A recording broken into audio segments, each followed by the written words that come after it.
Everybody's got to die, but this cemetery is full of people who've died in their 20s, 30s, 40s, and 50s. And every one of them that dies of natural causes has died of nutritional deficiency disease.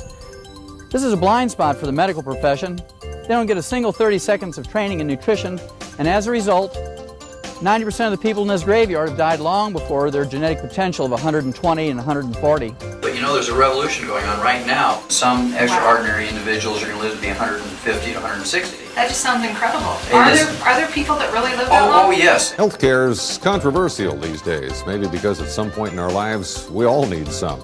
Generally, when we feel sick, we run to the family doctor for some pills, a quick fix. But one doctor is touring Idaho trying to convince us there's another way. If one looked at the differences between an alternative or holistic practitioner as opposed to what you might call a straight or an orthodox practitioner, you might use 5 or 6 different things to treat a patient. You might use acupuncture, nutrition, herbs, and each one of these sort of supplement each other. They enhance each other. Our dogs get 40 minerals, our rats get 28, and our own kids get 12 or less. It's really a dog's life. It's these minerals, it's a secret. Glaciers grind up these rocks, comes out in the form of glacial milk. We're out here surveying this wheat crop. It looks beautiful, but looks are deceiving. So you can gain 20 years statistically simply by not going to medical school. 70% of the medical doctors who treat Medicare patients flunk the exam. Can't I get the vitamins and minerals I need from the fresh foods that are available here? Absolutely not. So it leaves you open to diseases far, far more horrible than arthritis. In fact, today I was in contact with the oversight committee. They actually called me from the National Institutes of Health. The only way that you can get certain minerals, for instance, selenium and copper and zinc, is to eat liver 3 times a week, Monday, Wednesday, Friday. And most Americans aren't going to do that. They just don't like it. Everybody in the studio is sticking their tongues out already. The answer is really not more taxes and more Medicaid and Medicare. The answer lies here with our food.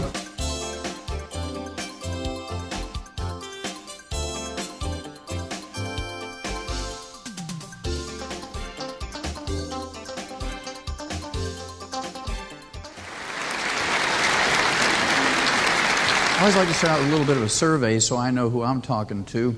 How many of you are here tonight because you thought this was a tax protest meeting? Hey, it's an election year, it's going to happen.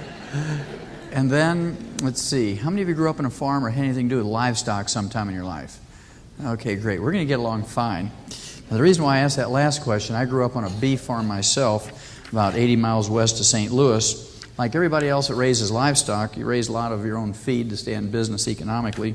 And we raised corn and soybeans and hay, and we'd grind this stuff up into a flour, and we would add vitamins and minerals and trace minerals. We'd make pellets, and we'd feed those calves for about 6 to 9 months, then we'd ship them off to be butchered, and we'd save back the very best ones for ourselves, and you'd butcher them in the barn. Now, the thing that fascinated me as a teenager was that we ate out of those same fields as a family. We kept back 5 rows of corn. We had a garden at the end of the field where we grew our peas and beans and squash and tomatoes and carrots. And the part that fascinated me was I always used to ask my dad, I'd say, how come we go to all that trouble for those calves? We grind up their feed, we add vitamins and minerals and trace minerals, make pellets, feed them for 6 to 9 months, and we want to live to be 100 with no aches and pains. We eat out of the same fields, and we don't give ourselves those same vitamins and minerals and trace minerals. Well, he used to give me a lot of Missouri farm wisdom. He'd say things like, shut up, boy. You're getting farm fresh food, fresh air, lots of free exercise, don't ask complicated questions. So I was glad to get rid of the farm exercise and go to ag school at the University of Missouri. And there my major was in animal husbandry and nutrition. My minor was in field crops and soils. And I began to learn technical things about soil chemistry and how it related to tons and bushels per acre. But I didn't get a real answer to my question until I became a freshman veterinary student also at the University of Missouri. And there I learned that the reason why we put all these vitamins and minerals and trace minerals into animal feeds is simply because we don't have insurance for them. We don't have Blue Cross, Blue Shield, major medical, hospitalization, Medicare, Medicaid, or Hillary to watch out for them. And if we were to use a human healthcare type of system for animals, it'd be sticker shock for everybody. Your hamburger would cost you $275 a pound.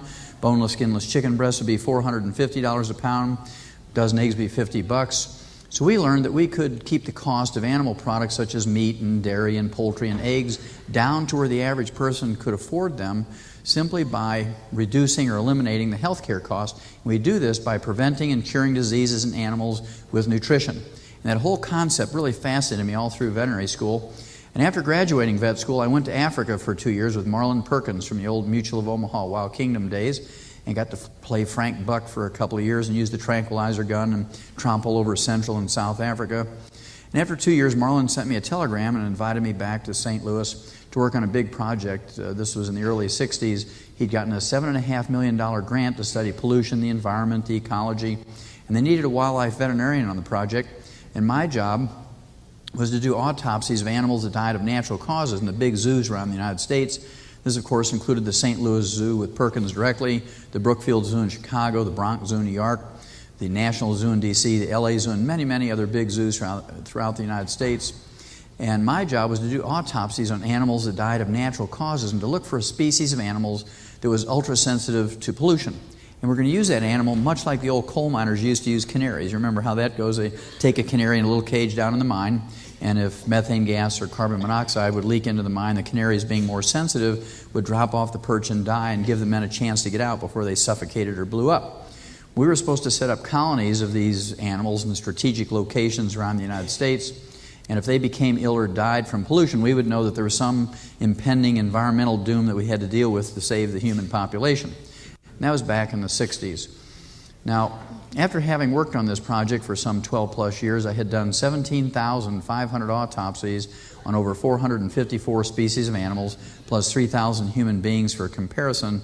And what I learned was that every animal and every human being who dies of natural causes dies of a nutritional deficiency disease. And I got all excited about this nutrition stuff again and wrote 75 scientific papers for medical journals, veterinary journals, international pathology journals, contributed chapters to 8 multi-author textbooks on the subject, wrote one of my own. It was 1,000 pages. It was 2,000 pictures, and I think it cost $140 each.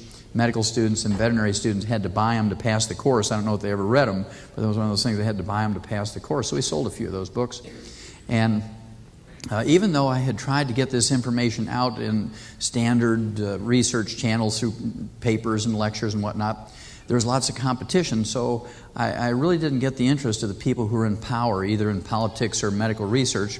Although things like 2020 with Hugh Downs and Geraldo, I did get to go on that program before Geraldo got his nose broke for the first time. And it was in 1,700 newspapers throughout the world with that story on UPI and AP. But I really couldn't get anybody interested. We had a lot of competition. We just put men on the moon. We had a high-tech Cold War going on with the Soviets. We had declared war on cancer and committed $23 billion to finding cures and vaccines in 1971. So I became frustrated enough. I went back to school for 4 years up in Portland, Oregon, became a physician, and I practiced there for 12 years as a general family practitioner and delivered babies and sewed up chainsaw wounds, took care of hemorrhoids, all the things you do as a general family practitioner. But the thing that gave me the most pleasure was to use everything I'd learned in veterinary nutrition on my human patients. And it was no surprise to me, it works just as well in people as it does in animals.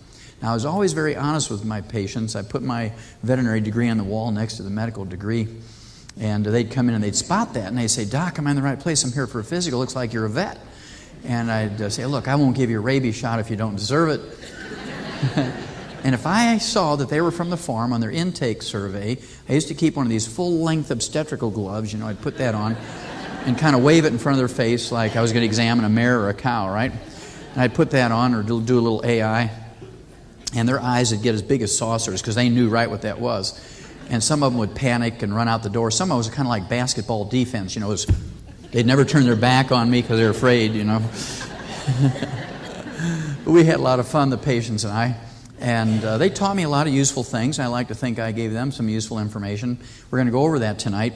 And if you take home just 10% of what I share with you, I believe you're going to save yourself an enormous amount of unnecessary misery.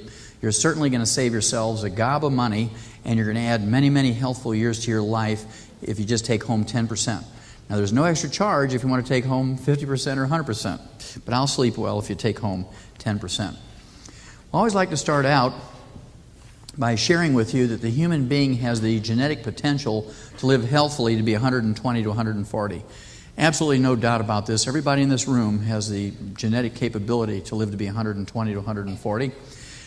Unfortunately, Americans don't do a very good job when it comes to longevity. Our average lifespan is 75.5, about half of what we're genetically capable of, And in 1990, when the World Health Organization examined the top 32 industrialized nations around the world for a variety of health things, longevity and so forth, we didn't rank very well. We ranked 17th in longevity amongst the top 32 first world countries. That meant that there were 16 other countries whose peoples live longer than we do. We ranked 19th in healthfulness. That meant there were 18 other countries whose peoples live longer than we do before they develop diabetes and high blood pressure and heart disease and arthritis and cancer. We ranked 23rd when it came to live births and first-year survivability of babies, and we ranked dead last, 32nd out of 32, when it comes to preventing birth defects. And what all these statistics mean is that we have the highest priced healthcare system in the world, but not the best. And you're a witness to that. If everything was perfect with your health or the health of your loved ones, if everything was perfect with the healthcare system, you'd be home doing something else tonight. And so just the fact that you're interested to get additional information for your health or the health of a loved one says a lot. It's a testimony for what's going on in the healthcare system today. Now, everybody has some little ritual that they do on a regular basis, whether it's daily or several times a day or several times a week, that they believe will add healthful years to their life. And it ranges from doing exercise, meditation, yoga, things like wearing Birkenstocks. There's things like being a vegetarian, juicing, ripping the chicken skin off your chicken, taking an aspirin every day. All these various things that we're told to do, and Grandma passes down groups of herbs to you, combinations and so on. Let's have a look at 3 or 4 and see if there's any proof in the pudding that there's any real benefit to these things. And let's start out with what is called the Paleolithic lifestyle. This is where you're supposed to live and eat like a caveman. You're supposed to eat everything raw vegetables, raw grains. You can't eat any Iowa corn-fed beef. You have to chase down low-fat antelopes with your Birkenstock feet and choke them to death with your bare hands because, a gun and bow and arrow are inhumane. So let's see if there's any proof in the pudding that there's any benefit to that type of lifestyle. And the only real hard evidence we have here is old Otzi. Otzi, of course, was a mummified corpse that was found in the Otzwell Valley of the Italian Alps when a glacier melted and receded farther than it had any time in human history.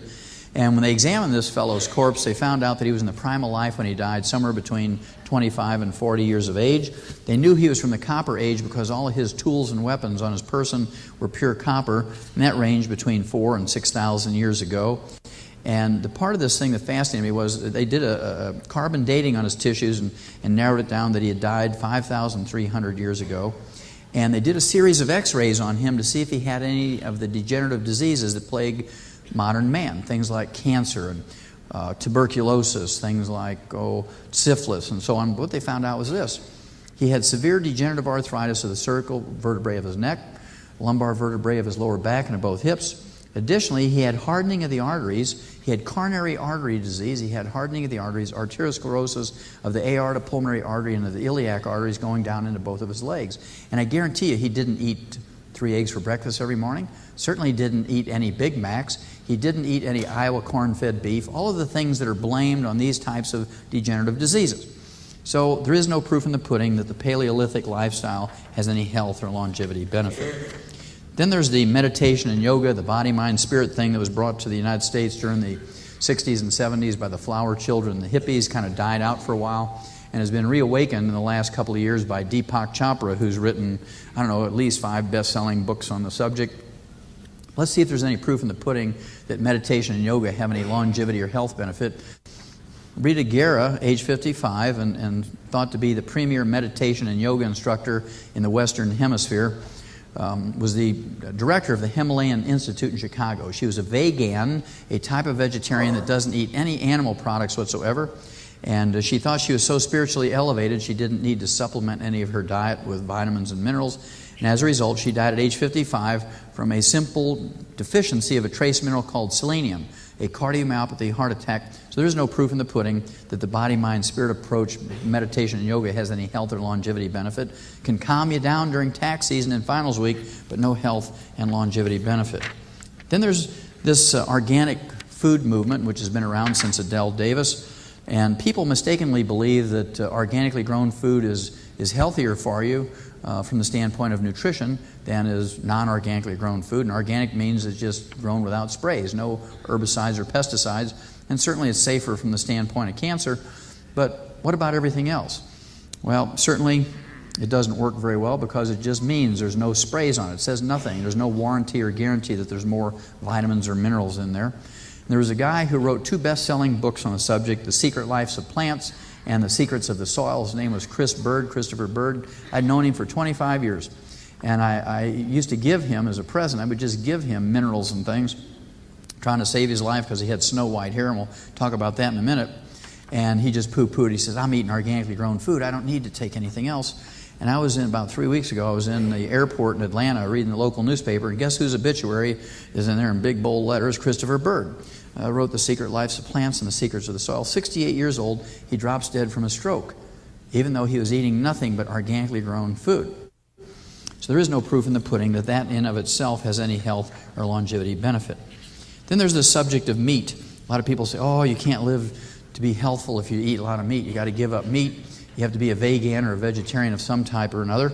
And I've listened to that for years. And of course, my personal credo is that a day without a hamburger is like a day without sunshine.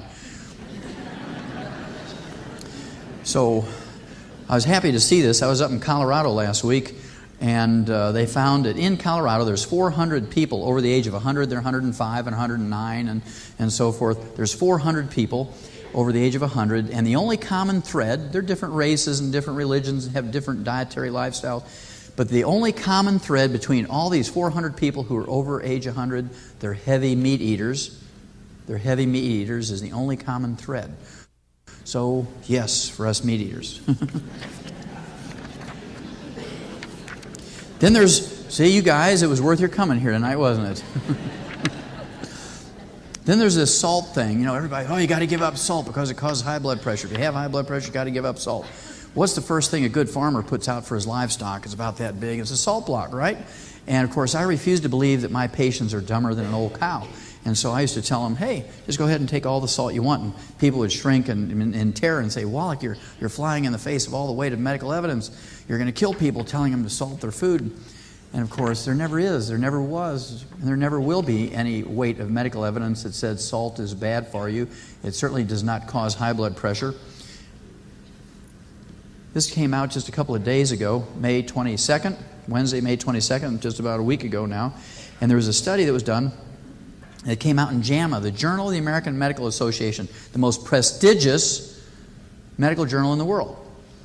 They looked at 56 studies that had been done around the world on salt and high blood pressure, and they combined them into one study, and some doctors from Toronto Medical School up at the University of Toronto researched all this, and they said, hey, people who have normal blood pressure, there's no benefit to restricting your salt intake. It does not protect you from high blood pressure.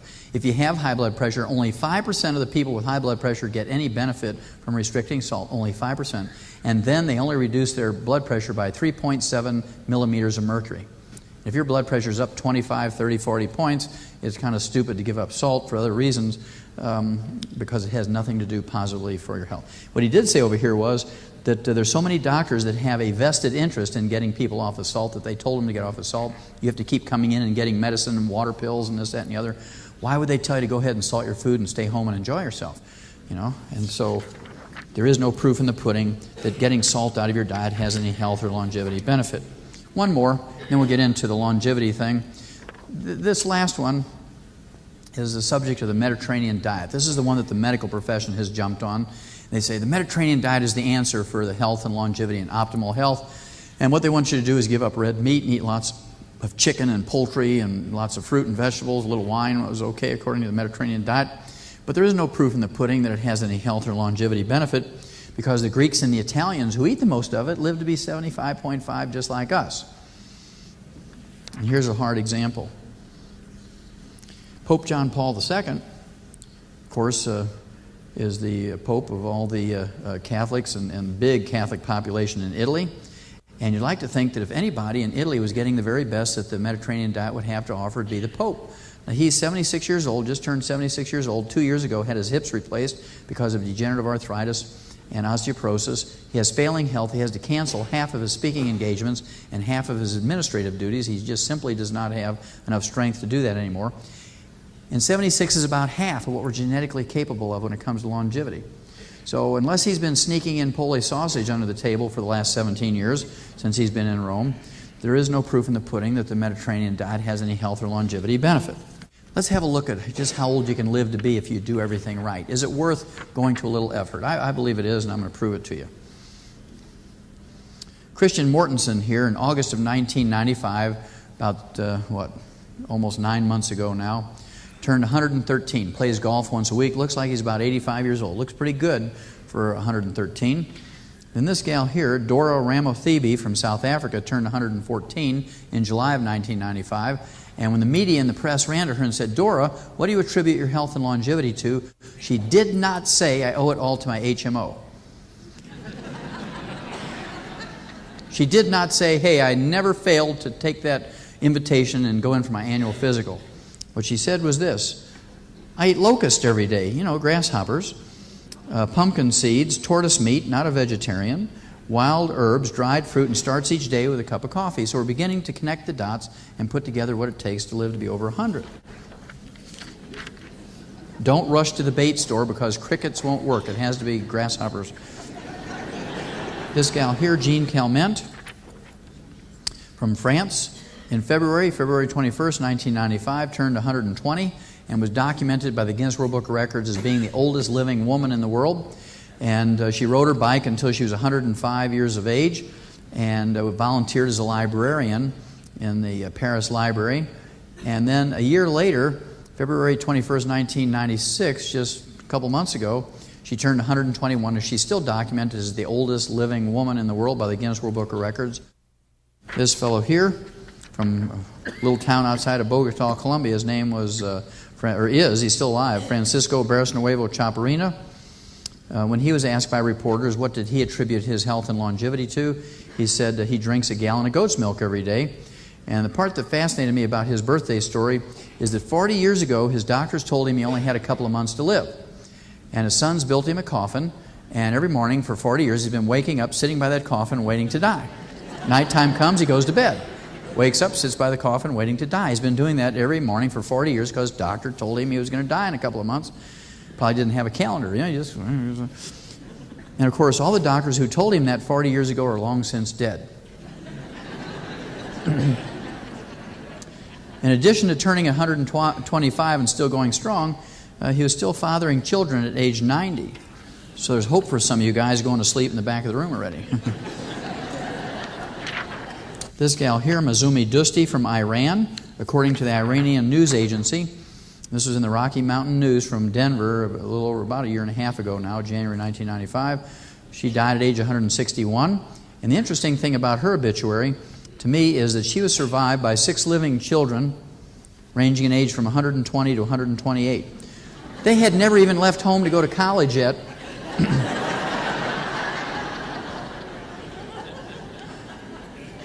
And her oldest son, Golam, said his mother had never visited a doctor nor taken any chemical medications or drugs or pharmaceuticals, did take a few herbs during her life. So again, we're beginning to collect more information of what it takes to live to be over 100.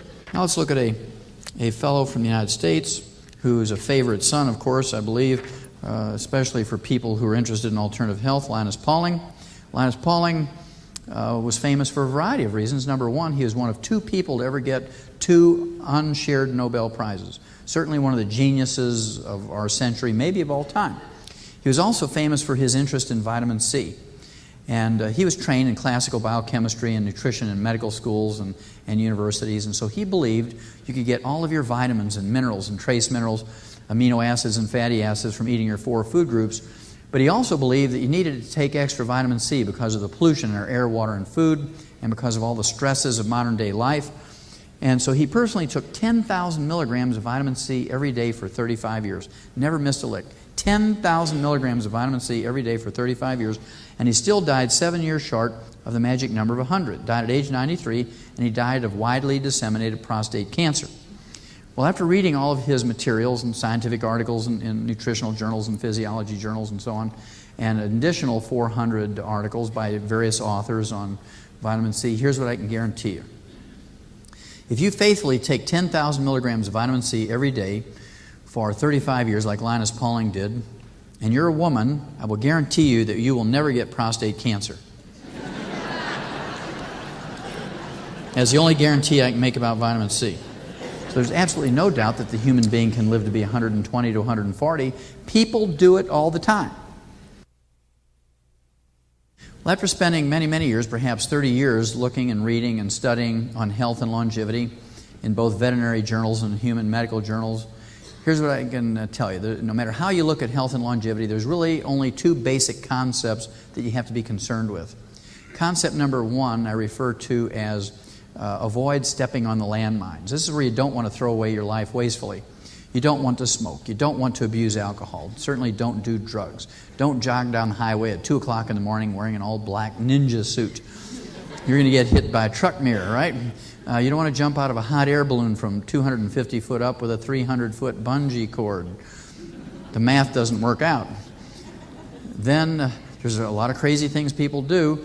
Lastly, I would say, you want to avoid going to a medical doctor because given half a chance, they will kill you. Now, as flippant as this might sound to some of you, and I know there may be some health professionals in here tonight, and I applaud you for being here if you are. This happens to be from April 14th, 1996, the Sunday Supplement magazine, Parade magazine, many newspapers around America, and they did a whole special issue on when doctors are the problem. Now, I've been talking about this for 25 years, and so they're kind of, 25 years late, but better late than never in this case. In January 13th of 1993, January 13th, 1993, Ralph Nader came out with the results of a 3-year study on hospitals and deaths and infections and injuries that occurred in those hospitals, 1,500 pages, and there's all kinds of things that he said, but I'm going to give you one of the bottom lines, which just was a shocker to me. He said, quote, 300,000 Americans are killed each year in hospitals alone as a result of medical negligence, unquote. 300,000. To appreciate how big a figure that is, remember, he used the word killed. That means that somebody did something to them to dispatch them. They didn't just die accidentally. They were killed, according to Ralph Nader, not me. Let's compare that with 10 years of military operations in Vietnam. And over that 10 years, we had lost 56,000 military personnel for an average of 5,600 a year. And for these military losses, millions of people poured out in the streets and protested. We had political anarchy the last 3 years of that 10-year war. We chased a president out of the presidency, and God forgive us, we shot and killed American students in Kent State, Ohio, demonstrating against that war. This was for 5,600 military personnel a year. Now comes Ralph Nader and says, here's one profession or one trade who kills 300,000 Americans a year through negligence, and you can't even find a crazy street preacher out here in any corner protesting it. Well, who is it that they kill? Is it just the homeless? They go under the bridges and things like that and get the homeless and take them to the teaching hospitals, take them down in the basements and practice on them. It's not that simple, of course. It's a little more complicated. Well, let's see. We got 600 or plus people in here tonight. How many of you remember Betsy Lehman? Anybody remember the name Betsy Lehman? Okay, not a single soul. I'm going to remind you who Betsy Lehman was. Just about a year ago, April of 1995, Betsy Lehman, who was the Pulitzer Prize-winning medical reporter from the Boston Globe, the second largest newspaper in America, 39 years old, developed breast cancer. And she sat down by her computer and scientifically examined all the cancer treatment centers in the world, not just her own hometown. And she looked at the successful ones and who had terrible safety records and who was on the cutting edge of research for breast cancer. And she chose the Dana-Farber Cancer Institute in Boston as her cancer treatment center. And she went in for her first and what turns out to be her last chemotherapy treatment. They killed her with a 16 times overdose. They gave her a 4-day dose every day for 4 days, and they killed her. Now, because she was famous, she was written up in Time magazine and in every newspaper in America because, again, she was a Pulitzer Prize-winning medical reporter for the Boston Globe. But remember, there were still 299,999 Americans killed in 1995 by the medical profession, according to Ralph Nader. She was just one that was highlighted. Now, this one here, I'm going to share this last one with you. And I want to absolve everybody involved with this presentation tonight, including the Civic Center and yourselves and any company involved and so forth. This is my own personal thing, and if anybody gets arrested, sued, or assassinated, it will be me. So you're absolved of any of this danger. You recognize this gal here as a photograph, a little fuzzy because I lifted it out of a magazine. And the reason why I like this photograph of Jackie Kennedy is that It was taken of her 3 days before she entered the hospital in New York for her first and what turned out to be her last chemotherapy treatment for cancer. She was taking a stroll in this picture in Central Park in New York on a brisk day with a friend, and she was diagnosed 6 months before her death as having non-Hodgkin's lymphoma, which is a type of cancer that normally takes 10, 12, 15 years to kill you. It's relatively painless, say, in comparison to pancreatic cancer, which can kill you in 3 to 6 months and be excruciatingly painful. And when she went in for her first chemotherapy treatment, there was no death watch on her because there was no anticipation she was going to die. After all, she had 10, 12, 15 years left to go. Goes in on Friday night. Tuesday, she's dead. And you're supposed to believe that Jackie Kennedy died of cancer. Well, as a pathologist and a clinician, I'll guarantee you, as sure as God made little green apples, Jackie Kennedy did not die of cancer. She died of an overdose of chemotherapy, just like Betsy Lehman. And if they can kill a Jackie Kennedy and they can kill a Betsy Lehman, and not a single thing happened to any of those doctors, they weren't sued, they weren't dismissed, their licenses weren't suspended, nothing happened to those clinics or hospitals, what chance does the average person out in the street have? Not very much. Now here's another survey that Ralph Nader did in July of 1994. In this one, he looked at the relationship between doctors, medical doctors, and seniors, people over age 65. This happens to be from the front page of the USA Today. I just like the color pictures. It was in every newspaper in America. And what this study said was this: 70% of the doctors who treat Medicare patients flunked the exam on how to prescribe to the elderly safely and effectively. 70% flunked the exam. Now, what would happen to American Airlines if 70% of their pilots flunked the exam on how to fly? What would happen to American Airlines if they killed 300,000 passengers a year? You see all this big hoo-ha going on over the Value Jet where they killed 109 people, right? Now, the reason why this difference is this. When a jet goes down and splatters parts of people's bodies, say 200 passengers over a hillside or a swamp, it's pretty hard to hide. And so, it's a kind of a gruesome thing. But in the medical profession, it's more subtle than that. Obviously, if doctors were to line up cancer patients and AIDS patients and people with diabetes along the wall and mow them down with a machine gun to save money for treatment, then people would protest because that's very blatant. But here's one of the many examples that Ralph Nader gave as to why this is missed. Because people are busy with their lives. You have kids and grandkids, you have jobs and things to do, and so you're not going to sit there and kind of keep an eye on things. You assume that somebody else is doing it. Well, here's what Ralph Nader said. 32,000 hip fractures each year in America are attributed to prescriptions or prescribing by medical doctors that leaves the elderly sedated and unbalanced. And they fall over and fracture a hip, trying to avoid stepping on the kid or getting out of the tub, getting out of the car. And this is a death sentence for 29,000 of these people. Remember, 75% over the age of 65 don't live 90 days. They die of complications, pneumonia, stroke, and pulmonary embolism and others. And I believe that doctors should be held responsible for this just the way that bartenders are when they let people drink too much and drive home and kill somebody else or themselves. And there's manslaughter and second-degree murder and wrongful death, however, whatever applies to that case. Now, there is an organization called MAD, Mothers Against Drunk Drivers, because there's 15,000 Americans every year killed by drunk drivers. Any members of MAD in this audience tonight, M-A-D-D? Any members? Yeah, there's a couple.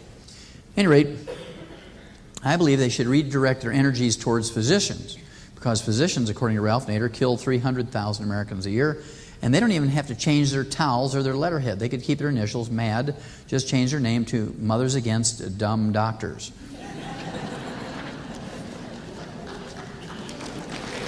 Yes, thank you. Yeah, a couple of more in concept number one. I think you'll have the idea. One of my favorite surveys that was done by Harvard Medical School was published in 1972. And what they did was look at the drug use, both the illegal street drug use and the illegal use of prescription drugs by medical doctors on themselves on a weekly basis. And what they found out was pretty shocking. They found out that 52% of licensed medical doctors in America use psychotropic drugs on themselves each and every week. This included cocaine, marijuana, speed, barbiturates, opium derivatives, and things like fentanyl. So what that means is if you choose to go to a doctor for every little thing when you leave here tonight, don't be too excited about their degrees and certificates and licenses hanging on the wall. What you want to do is very carefully look at the pupils of their eyes and see if they're gorked out on something before you let them examine you or prescribe to you or do any kind of procedure. Even scarier to me is that 78% of the medical students in America use psychotropic drugs on themselves illegally each week. And down deep in your heart, do you really believe that when they graduate school and go out and practice, do they quit using drugs? No, they can get the good stuff now because they're making money, right?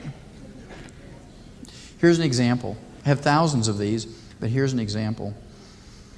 Dr. Michael A. Potler, 30 years old, just about 3 years out of his residency. We knew he was the kind of doctor who was going to be in trouble because he's wearing Birkenstocks, right?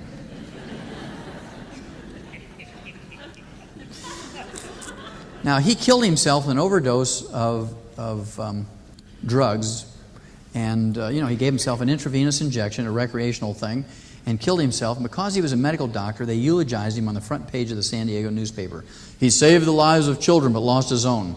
And in the article, it said he devoted his whole life to caring for children. Now, unless he was a babysitter or a pedophile most of his life, that had to be a lie because he was only out of his residency for 3 years. Additionally, he was a thief. Because the drugs he killed himself with, he stole out of the hospital pharmacy. He was additionally malignant dumb. Because after 14 years of medical school, he still couldn't read the syringe right and killed himself with an overdose. I mean, these kids who drop out of high school and can't even read, write, and do math live in cardboard boxes. They do drugs every year forever and ever and ever. And don't kill themselves.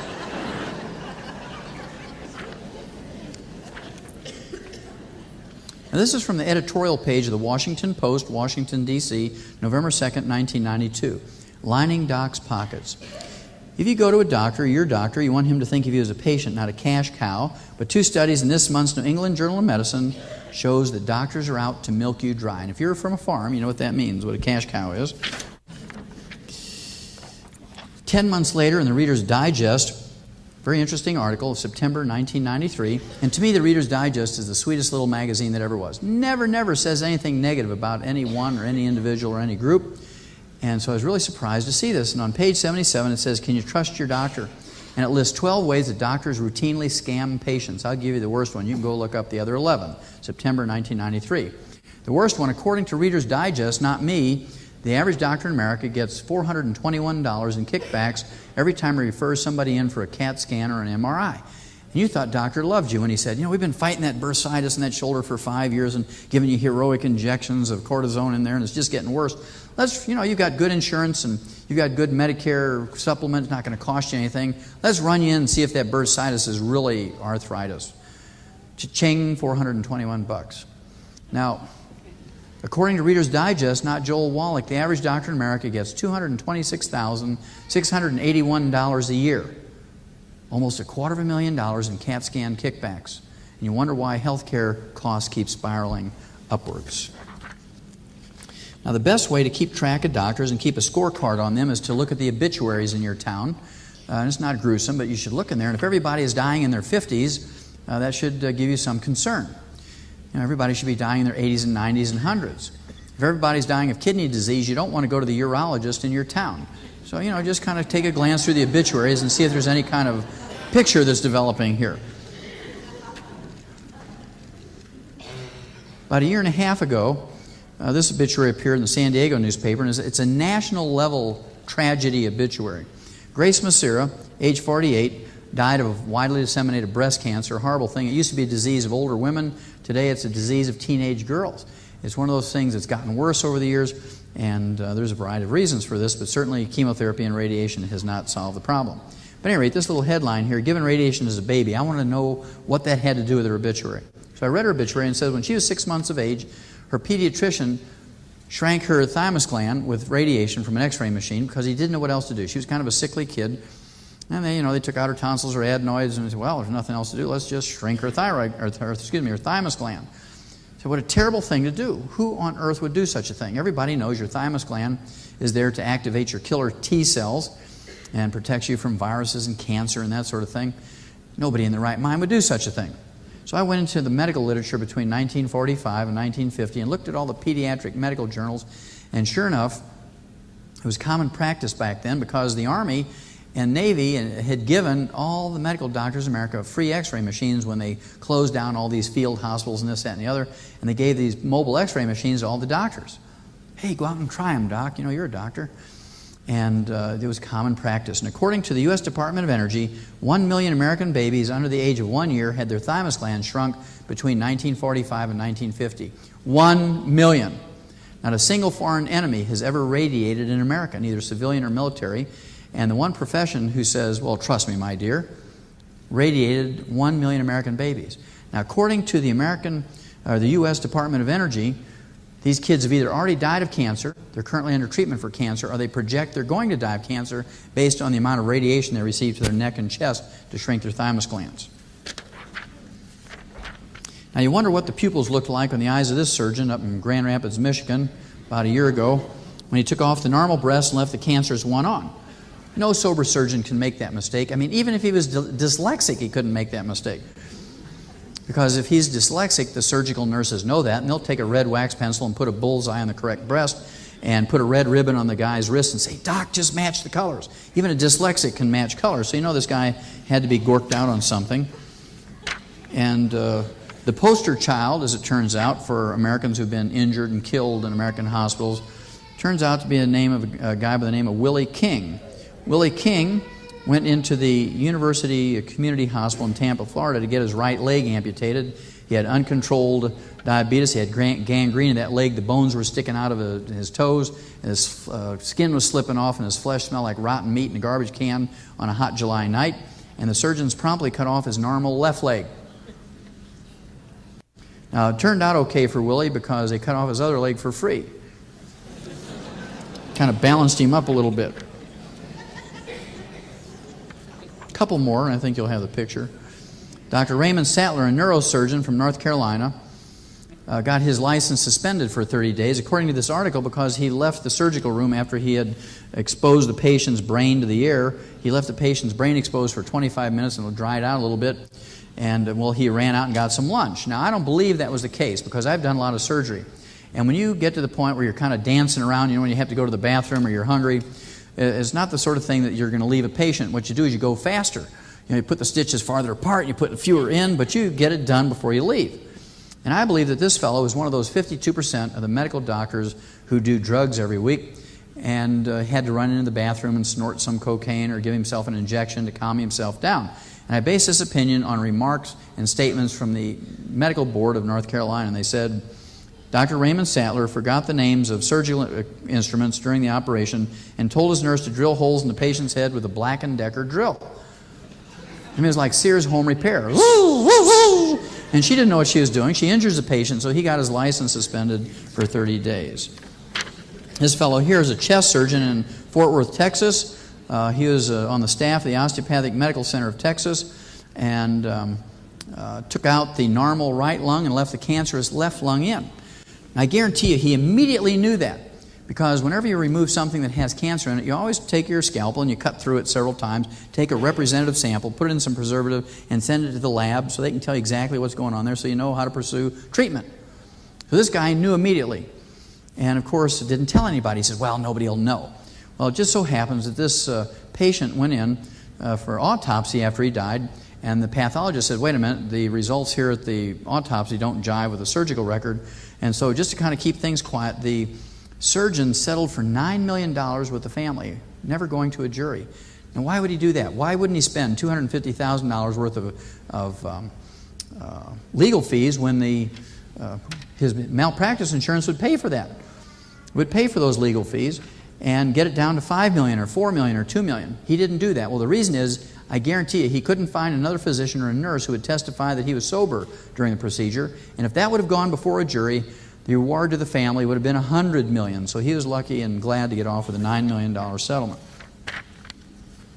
Now, one of the things that I think should be standard and taught in medical schools is what a dead patient looks like, what a live patient looks like. That should be standard. Death 101, Life 101, those should be standard courses. But you're never quite sure that they have this kind of information when you see stuff like this. This gal here, Mildred C. Clark, 86 years old, was found cold, stiff, and blue on a nursing home apartment floor.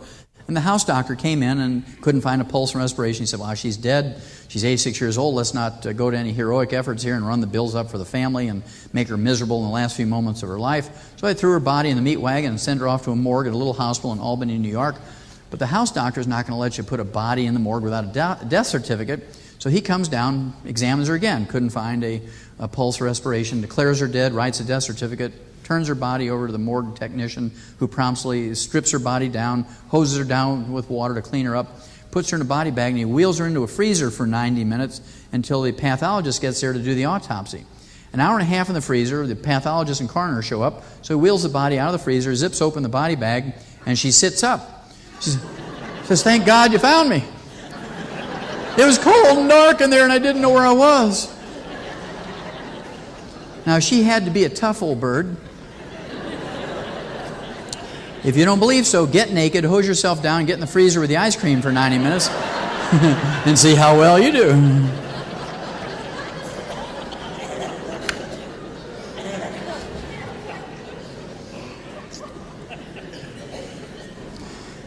About 5 years ago, all the medical doctors in the world got together at a big international convention. They wanted to do a study and find out what it was that drove certain patients to give up money. You know, when something happened and the doctor tried to settle out of court, wave a $1 million check in front of people's face. $1 million, tax-free. These people say, "No, money doesn't matter. I'm going to take this doctor before a jury and show that he's a quack and a fraud and a butcher and all that sort of stuff." They want to know what it was that turned the patient's button on to get him to do that. What they found out was this: it's always a patient who felt slighted when they were in pain or in trouble, and the doctor then did something wrong and hurt them. And this doctor was one who was notorious for coming in the examining room. You're laying there in your gown or naked on the couch or the examining table, and kept looking at your watch and looked at the record, never touched the patient or shook their hand or talked to them directly in their eyes, but just looked at the record and said, "Okay, I'm going to write you a prescription," ran out the door and calling to his nurse to get his car up because he had a golf appointment. These are the ones that patients just wanted to go after him. And you shouldn't be too surprised that this is the approach that the medical profession has taken to prevent those types of suits. This is from The Lancet, the top British medical journal, the top international medical journal. And it was two professors of medical ethics from the medical school at the University of Western Ontario up in Canada. And what they said was this: acting classes should be required in medical school so doctors can learn just when to provide a perfectly timed, compassionate look or a touch on the hand. And that was supposed to avoid all these suits where patients thought the doctors didn't like them. So if you go to a doctor for every little thing, you don't know if they're acting or not. You don't even know if they know if you're alive or dead. You don't know if they're gorked out on something or sober. You don't know if they're going to give you one of those 70% of the prescriptions that are going to kill you. These are all reasons why you want to avoid stepping on the landmines. Get as much information as you can yourself. Make as many of your own decisions as you can. Save yourself unnecessary risk. That's concept number one. Concept number two, these are all the positive things that most of you are here for tonight. These are the positive things that you can do to direct yourself towards reaching 120 to 140. And basically what you want to do is give your body all of the raw materials it requires to maintain and repair itself. Most of us don't think in those terms. We require maintenance materials, just like any machine, if you will. That tractor, can you run a tractor or a car without coolant and oil? No, you wouldn't think of it. And yet, the equivalent, we try to do that for our own bodies. So let's look at what we need to maintain ourselves and repair ourselves. We need 90 essential nutrients. 60, that's 60 minerals, 16 vitamins, 12 essential amino acids, and 3 essential fatty acids. And the reason why these things are called essential nutrients is twofold. Number one, our bodies cannot manufacture them. We must consume them every day, either in food or as supplements. And number two, if any one of these essential nutrients is missing for 6 months, 12 months, a year, 2 years, guess what happens? You get on the average 10 deficiency diseases. 10 deficiency diseases times 90 essential nutrients, that's 900 diseases that are preventable with proper supplementation. And the nice part of this story is, if you've had any of these deficiency diseases for 5, 10, 15, 20, 30 years, and you start supplementing because you just learned about this, you have every honest expectation of getting significantly better, maybe even 100% better. So you have everything to gain and nothing to lose by considering this. Now, as we've learned tonight, the media is interested in what you're interested in because it sells newspapers, so to speak. They sell a lot of newspaper if they have a nice story and everybody runs out to get one. If you hear a radio program that everybody's interested in, they sell more advertisement. So this is why you hear a lot of health programs on radio and on TV, and you see it in newspapers and magazines. And my personal favorite of all the health articles was this one here, April 6, 1992, a little over 4 years ago.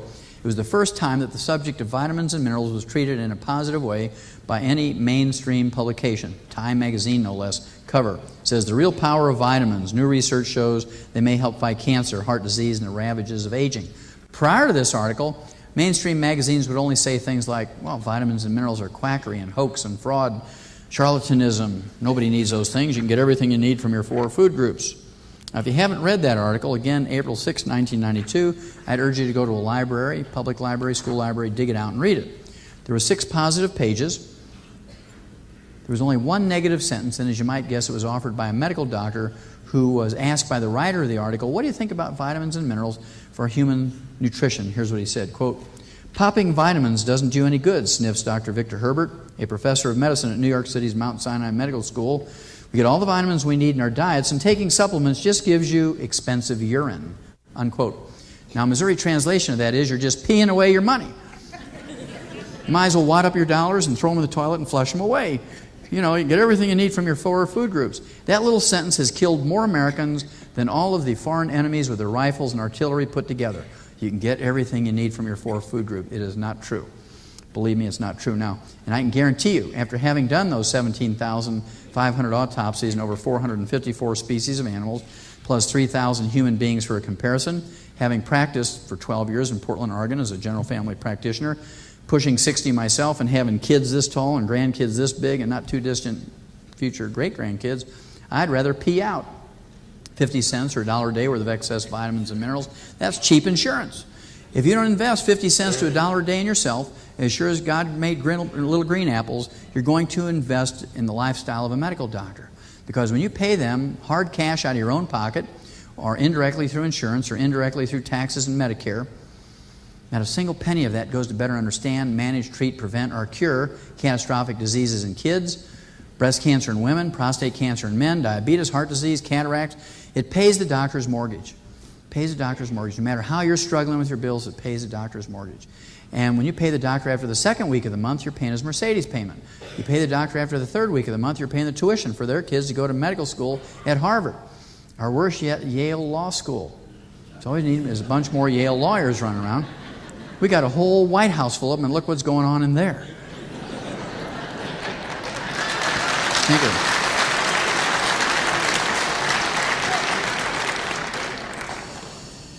Oh, we could get into that. I mean, that's why they call me the Rush Limbaugh of alternative health.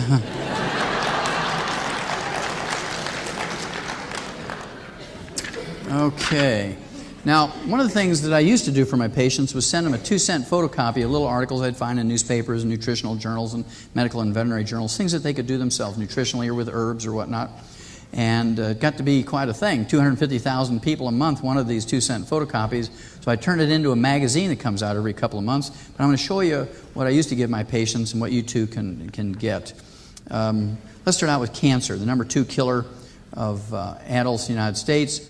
If you take nothing else home tonight but this piece of information, it was worth your coming. This little study was done by the National Cancer Institute. And they went to Henan Province, China, for 5 years. And they chose Henan Province, China, because it has the highest rate of cancer and cancer deaths in the whole world. They took 29,000 apparently healthy people, ranging in age from 40 to 69, and they divided them up into little groups and gave each group a different vitamin, different mineral, sometimes combinations of vitamins and minerals. And after 5 years, they untangled the study, and here's what they found. If you got a single nutrient, not much positive happened when it came to reducing the death rate from cancer. And not too surprising, vitamin C didn't do much by itself. Linus Pauling took 10,000 milligrams of vitamin C every day for 35 years, still died of cancer. Retinol or vitamin A didn't work. Zinc, riboflavin, the trace mineral molybdenum, niacin, none of these things worked as single nutrients. But one group showed significant benefit. They took 3 nutrients, double the American RDA, I mean a pitifully low dose, double the American RDA, 20 cents a day, beta-carotene, vitamin E, and the trace mineral selenium, and they showed a reduction in deaths from all causes by 9%. This included suicide and pneumonia and car wrecks and cancer and diabetes and heart disease and aneurysms and whatnot. Reduced deaths from all causes by 9%. They reduced all cancers, regardless of the type of cancer, by 13%. And the type of cancer most prevalent in Henan Province, stomach and lower esophageal cancer, they reduced by 21%. Saved almost 1 out of 4 simply by taking in 3 nutrients, beta-carotene, vitamin E, and selenium. Now, don't wait for your doctor or your government to give you this information. If they haven't already yelled at you or sent you an urgent healthogram or had their nurse call you, they're not going to do it. I mean, we're talking, this was 2.5 years ago. So that you need to just take the bull by the horns and do it yourself. Now, my very favorite disease, and I call it my favorite disease if you can have such a thing as a favorite disease, is arthritis. And the reason why I like arthritis, it very clearly shows people what they can do for themselves. And once you get enough confidence in dealing with a disease, you say, well, gosh, maybe I can be this good working with another one, and so on. And so it kind of gives you that confidence you need to make some decisions on your own without having to ask a doctor for everything. Now, there's not a single medical treatment designed to fix arthritis, yet 75% of all Americans over the age of 50 get it to one kind or one degree or another. And according to the CDC, the Center for Disease Control, over the next 7 to 10 years, 35 million baby boomers, of whom there's quite a few in this room, are going to get it. And there's not a single medical treatment designed to fix it. By contrast, in veterinary medicine, we're encouraged to find nutritional formulas that are designed to prevent and cure all kinds of diseases in animals, including arthritis. So the advantage my patients had was, I'm a veterinarian as well as a physician, so I went into my veterinary background and I took all these veterinary formulas designed to prevent and cure arthritis in chickens and turkeys and pheasants and pigeons and dogs and cats and sheep and pigs and horses and cows and lions and tigers and bears, and adapted them to human use. And I came up with what I called Dr. Wallach's pig arthritis formula. Not because there's any pigs in there, but because it was used to prevent and cure arthritis in pigs. Now, this little formula, over the last 20 plus years, I have literally seen regrow cartilage and bone in literally tens of thousands of people. Right now, there's over 250,000 people a month using Dr. Wallach's pig arthritis formula, and it's going up at a rate of 3,000 to 4,000 new people a month. And the reason is, of course, it works. Now, the medical profession would differ with this. They'd say, now, Wallach, that's absolutely not true. Everybody knows you can't regrow cartilage and bone. When you have bone-to-bone arthritis, the only thing left for you medically is to have joint replacement surgery. And I'd have to agree with them. That if the only raw materials you're using is aspirin and Tylenol and gold shots and methotrexate and prednisone and cortisone, you're not going to regrow cartilage and bone because those are not the raw materials to do it. They have many, many side effects, many of which are fatal. And when these things, over the counter and prescription medications, don't work anymore to relieve pain and inflammation, the only thing left for you medically is joint replacement surgery. And these procedures are all directed towards relieving pain. I mean, it's such a terrible, painful disease that people are willing to let surgeons cut out their knees and their hips and their shoulders in any attempt to relieve pain. So I came up with Dr. Wallach's pig arthritis formula. Well, Harvard Medical School has laid in the bushes for me for 25 years, and they said, we've finally found a way to prove that Wallach is a quack and a fraud and a charlatan because everybody knows you can't regrow cartilage and bone. And they took what they thought was the most ridiculous 1/3 of Dr. Wallach's pig arthritis formula, and they gave it to 29 patients who had failed to respond in any way to heroic medical treatment for arthritis over 15 to 20 years. They took them off all their medication, wasn't doing them any good anyway, and the only thing left for them medically was joint replacement surgery. And they gave them a heaping tablespoonful of ground-up chicken cartilage in their orange juice every morning for 90 days, just 3 short months. And here's what happened. After 10 days, they had complete relief of pain and inflammation, something they hadn't had in 15 to 20 years. In 30 days, they could now open up a new pickle jar that never had been opened without pain to the fingers, wrists, elbows, and shoulder. And in 90 days, just 3 months, according to Harvard Medical School, not me, 28 of the 29 were clinically cured. Now, you'd think they'd call me up and say, Wallach, we got to apologize to you. Hey, next time you come to Boston, come on in, we'll buy you a lobster dinner. Because, gosh, even the most ridiculous 1/3 of your pig arthritis formula did some good. That's not what happened. Don't be too surprised.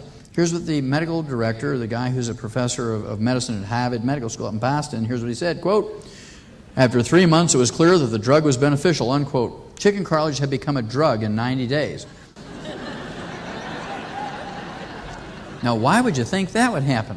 Well, because you can't patent chicken cartilage, so they went out to the U.S. Patent Office and they got a use patent on chicken cartilage, and you too now, for $3,500 a month, can get Harvard Medical School's chicken cartilage in a capsule arthritis cure. $3,500 a month. So if this sounds a little pricey to you, all you have to do is go to Kentucky Fried Chicken, buy a $5 bucket of chicken, throw away the meat, and eat the ends off the bones. It's the same stuff. Now, if you have several people in your family, that could get a little pricey, if you have arthritis. So what you want to do then is go to the dumpster behind the KFC in the dark of the night. Take your kids or your grandkids, Give them an empty 5-gallon feed bucket, put them in that dumpster, let them scoop out the bones for you, and take them home, put those bones on a cookie sheet, put them in an oven, bake them dry, pound them into a flour with your own ball-peen hammer, and then fill those those capsules yourself. And you just don't want to let anybody know what you're doing, because if the word gets out, Francine is making chicken cartilage capsules, she's curing everybody in the neighborhood of arthritis, the FDA is going to come arrest you in your house for manufacturing a patented drug. Or worse yet, they'll send Janet to save you from yourself, and she'll burn your house down.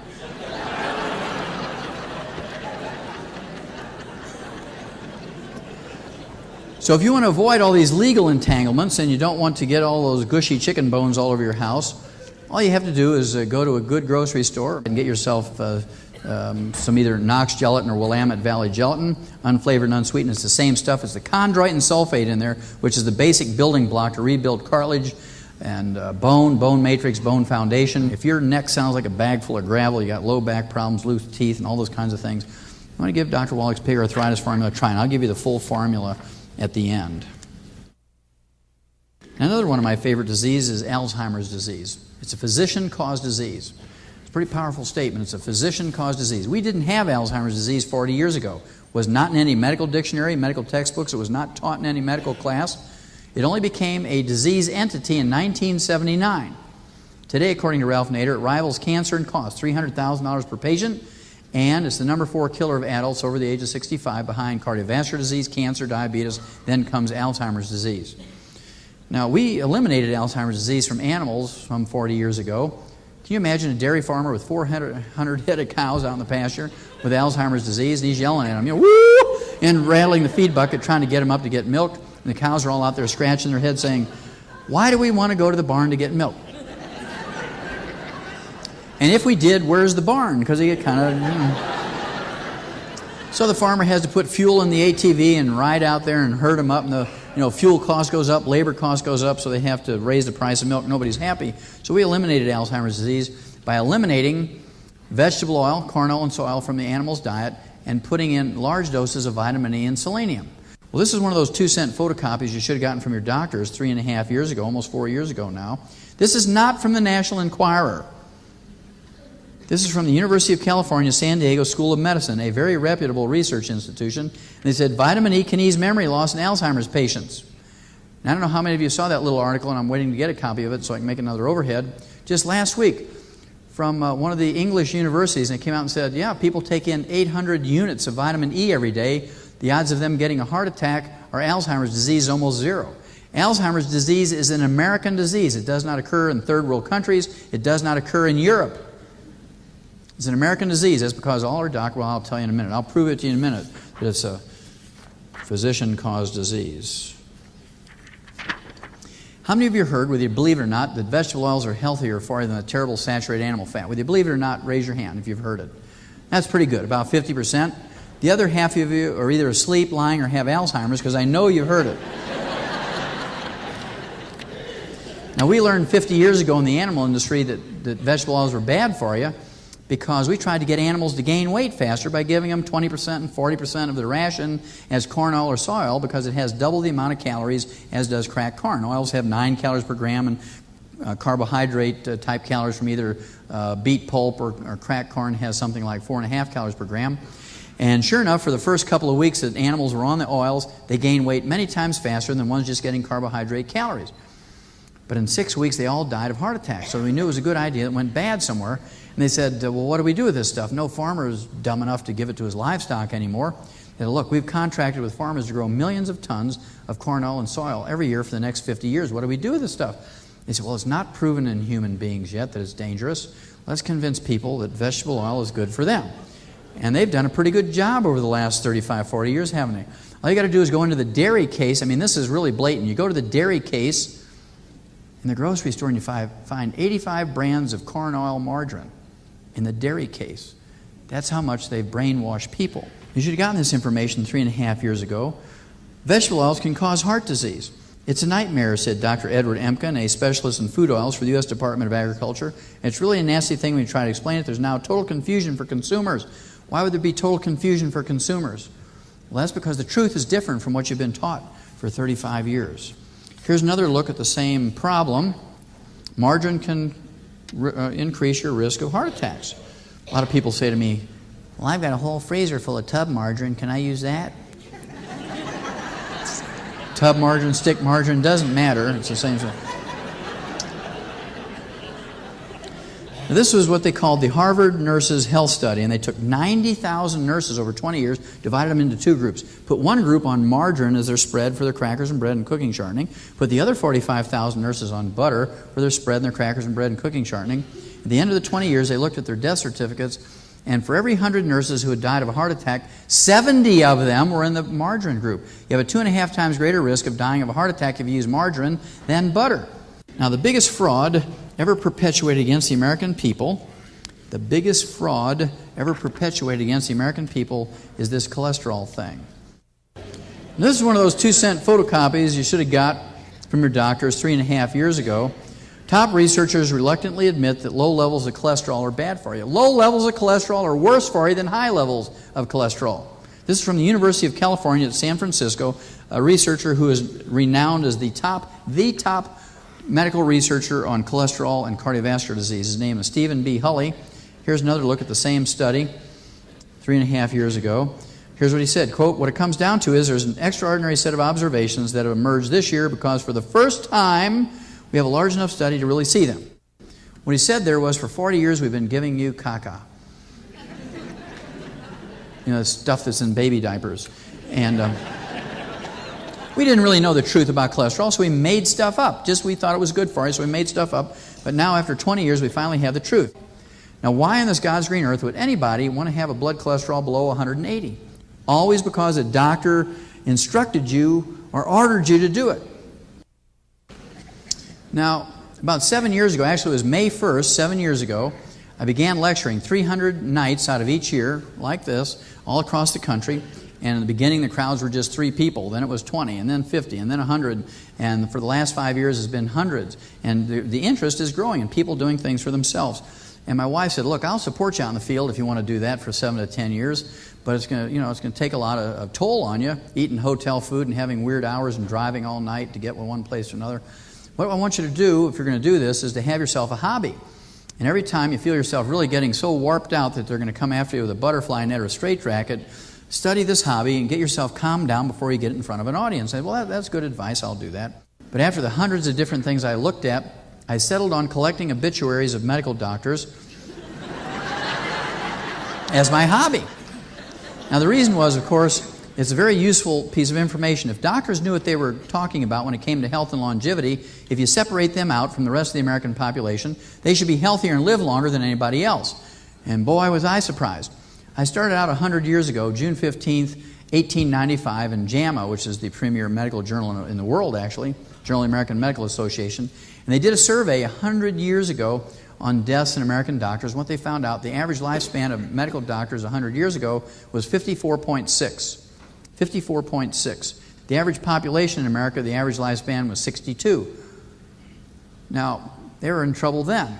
100 years later, January of 1993, I redid the study using obituaries from the Journal of the American Medical Association just like they did originally. And guess what? The average lifespan for medical doctors today is 57.6. And I gave them the benefit of the doubt and rounded it up to 58. The average lifespan for the average American is 75.5. You gain almost 20 years statistically by not going to medical school. So I brought you a few of my favorites so you can see what fun I'm having. And of course, all of these are physicians who have died of nutritional deficiency diseases. Stuart Cartwright, age 38, was a family practitioner. Good-looking kid. I'm sure he could have been a movie actor if he wanted to. I promise you he married the prom queen. And he probably had a Mercedes convertible in Southern California. Probably never repaid a student loan. All the things that medical students put on their list of wishes. And he dropped dead in his home from a ruptured coronary artery aneurysm. And the fascinating thing to me is this is something we learned in turkeys in the 50s, 1957, how to prevent and in the early stages reverse aneurysms. And of course, this was from a study of 250,000 turkeys. The USDA put on a complete turkey pellet, trying to get these turkeys to finish for market within a week or two of each other, as opposed to strung out all over the whole summer when they're on pasture. And in the first 13 weeks, fully half of them, 125,000 of them died. Farmers were out there every morning picking them up with a bushel basketful, took them into the state diagnostic lab to see what they died from. And when they cut them open at autopsy, every one of them had died of a ruptured aortic aneurysm. And one of the clever pathologists says, That's got to be due to a copper deficiency, because everybody knows that the elastic fibers and arteries and skin and other tissues require a large amount of copper to be manufactured. And the mechanism of an aneurysm is identical to the mechanism of a balloon on the weakened wall of a tire. You know, when you hit a chuck hole and you break the cords in a tire, the internal pressure in the tire blows a balloon, and you thump down the highway and heat it up, it'll blow.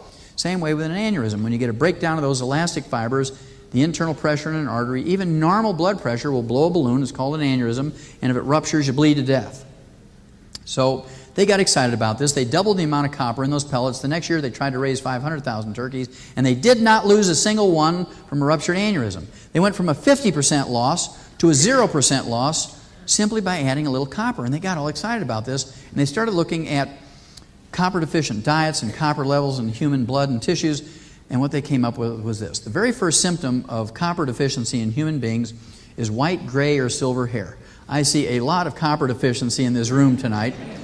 Okay, and of course you don't want to be like a medical doctor and just color your hair, because that's treating the symptom but not obviously getting down to the root cause of things. And if you don't take action at this point and don't give yourself some of the right type of copper, what's going to happen is you start getting a breakdown of the elastic fibers in your skin, and you get crow's feet around the corners of your eyes and your mouth. Parts of your anatomy begin to sag, and you're in trouble when you go to your doctor and he says, I've got a golf buddy down the hall who's a plastic surgeon. For $10,000, he'll make you look 20 years younger. But you don't need a booby lift, a tummy tuck, or a derriere lift, or a facial lift. All you need is some colloidal copper, and everything will come back up just like you have a hydraulic jack under it.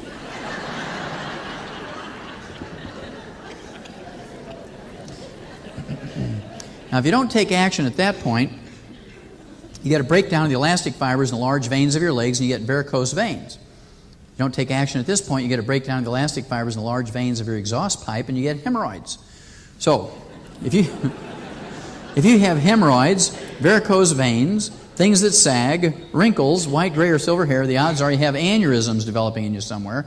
And don't be like old Frank, who dies suddenly of a ruptured aneurysm, and all his friends get together at Denny's after the funeral and eating some of that famous blueberry cheesecake, and they say, "We never thought Frank would be the first one to go. I mean, he was Mr. Fitness.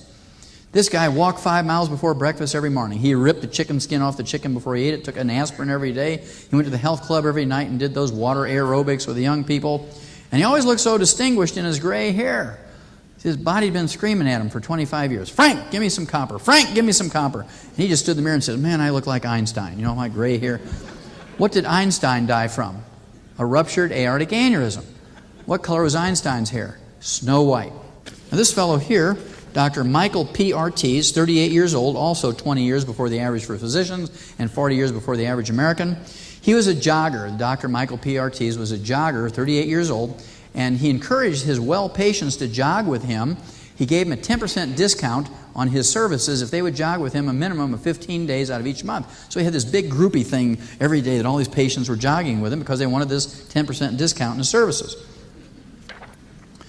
Well, he collapsed and died in front of his horrified patients while they were jogging of a simple cardiomyopathy heart attack, a selenium deficiency.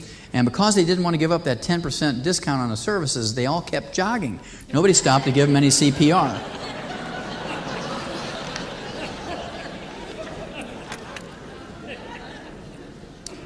Dr. Martin Carter, age 57, 1 year before the average for physicians and 20 years before the average American, was an expert according to the New York Times obituaries.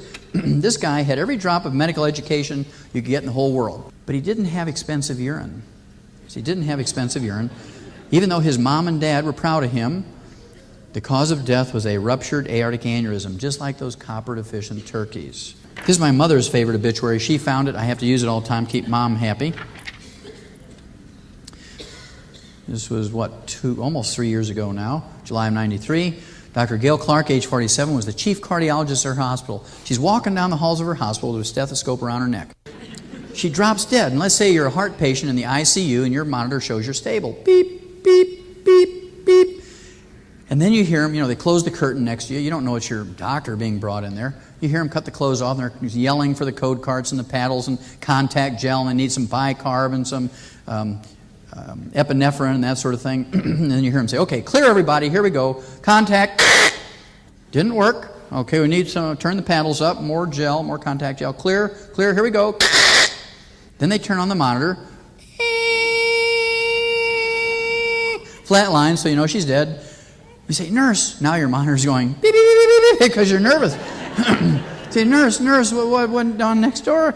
Sounded awful with all the screaming and code cards. And the nurse says, you know, your cardiologist, the chief cardiologist of this hospital, Dr. Gail Clark, age 47, just croaked next door from a cardiomyopathy, heart attack, a simple selenium deficiency disease. And you see all the patients holding their gowns. And they're running out of the hospital as fast as they can go because whatever the chief got, they don't want. I mean, if it kills the chief, and you don't want, why would you want it?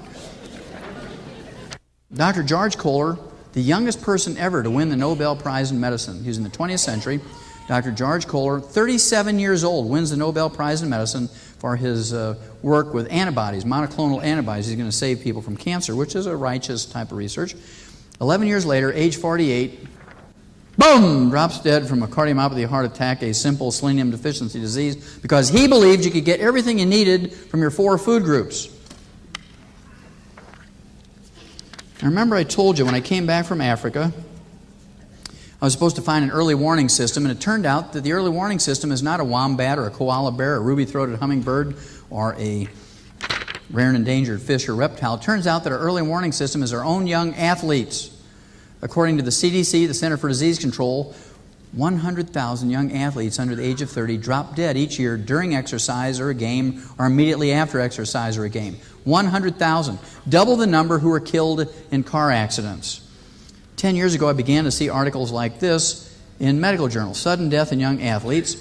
And this is a small study, but it gives you a flavor of what's going on here. 29 highly conditioned competitive athletes ages 13 to 30 dropped dead during a game in this study.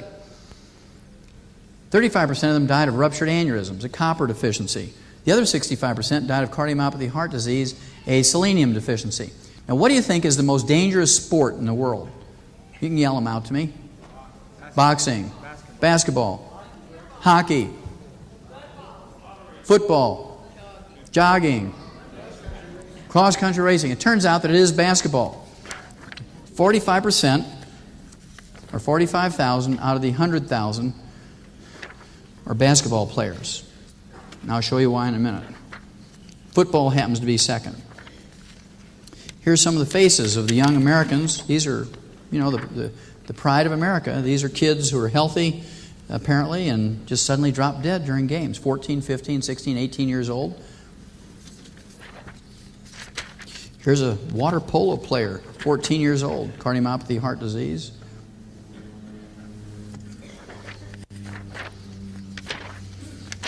"15 years old, Stanley Hawkins, freshman in high school, just practicing basketball, drops over dead from a cardiomyopathy, heart attack, selenium deficiency. Darren Malott, 22 years old, 6'5", had just signed a multi-million-dollar contract with an NBA team, just shooting some baskets. And it wasn't even a game. He was in his jeans, his T-shirt, just shooting some baskets, went for a layup, put the ball in the basket, came down, he was dead. Cardiomyopathy, heart attack, selenium deficiency. Here's one that's a little more famous, Reggie Lewis, 27-year-old captain of the Boston Celtics, April of 1993, a little over 3 years ago now. Collapsed during a playoff game with the Charlotte Hornets and was diagnosed very accurately and very quickly as having cardiomyopathy, heart disease. And because he was a $65 million contract athlete, the Celtics hired the top 12 cardiologists in the whole world and referred to this collection of doctors, which they accumulated in Boston, as the dream team of cardiologists. They called them the dream team of cardiologists, gave them $1 million each to refer all their patients out to other doctors, and lo and behold,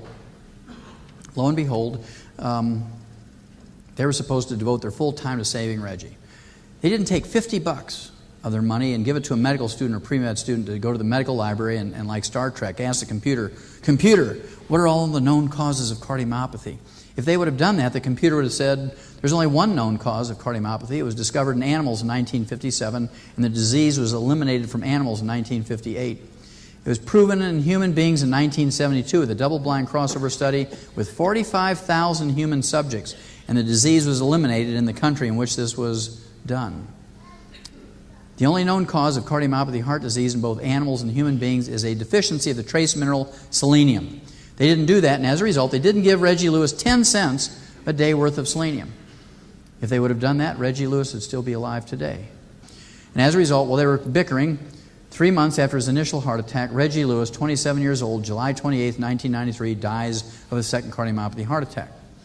Now, If the dream team of cardiologists wouldn't give a $65 million athlete 10 cents a day worth of selenium, what's the chances of your cardiologist giving you any? Well, watch my lips. If you haven't gotten it by now, none. Okay, I think you get the picture. Now, if you wait long enough, justice has a way of coming around, doesn't it?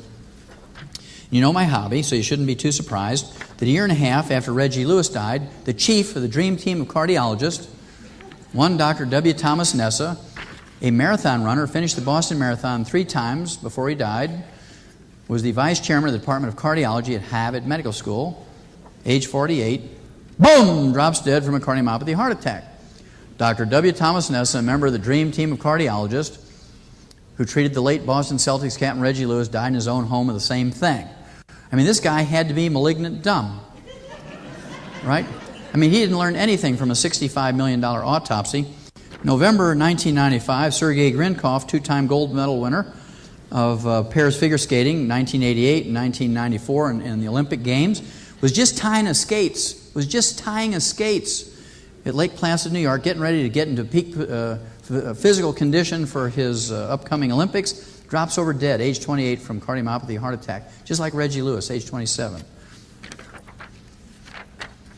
Here's one Matt LaChapa, backup pitcher, San Diego Padres, 20 years old. Collapsed and died from cardiomyopathy heart attack. Here's a good story. Evander Holyfield was banned almost 3 years ago now from boxing because he developed cardiomyopathy heart disease. Not the sudden type that kills you instantly, but slow wasting of the heart muscle, kind of a muscular dystrophy of the heart muscle. He was banned from boxing because he couldn't pass the physical anymore. And about 7 months into his retirement, I ran into one of his physicians in a seminar like this in Atlanta. We talked about the relationship between selenium deficiency and cardiomyopathy heart disease, and they began to give Evander Holyfield some selenium. 10 months later, his electrocardiogram goes to normal, and he passes the physical for the boxing commission, something that never happens. People with cardiomyopathy heart disease never go back to normal. But then all they get is pacemakers and heart transplants. So at any rate, he passes the physical. He boxes about a year ago, wins his first fight back in the ring. 3 months later, he passes the physical again, loses the fight. But then about, 6-8 weeks ago, passes the physical again. 4 weeks ago, he fought again and won the fight. And he's going strong now, simply because he took some minerals here, selenium. If you get into this situation, don't let your doctor tell you only have 2 choices, either Kevorkian or the heart transplant.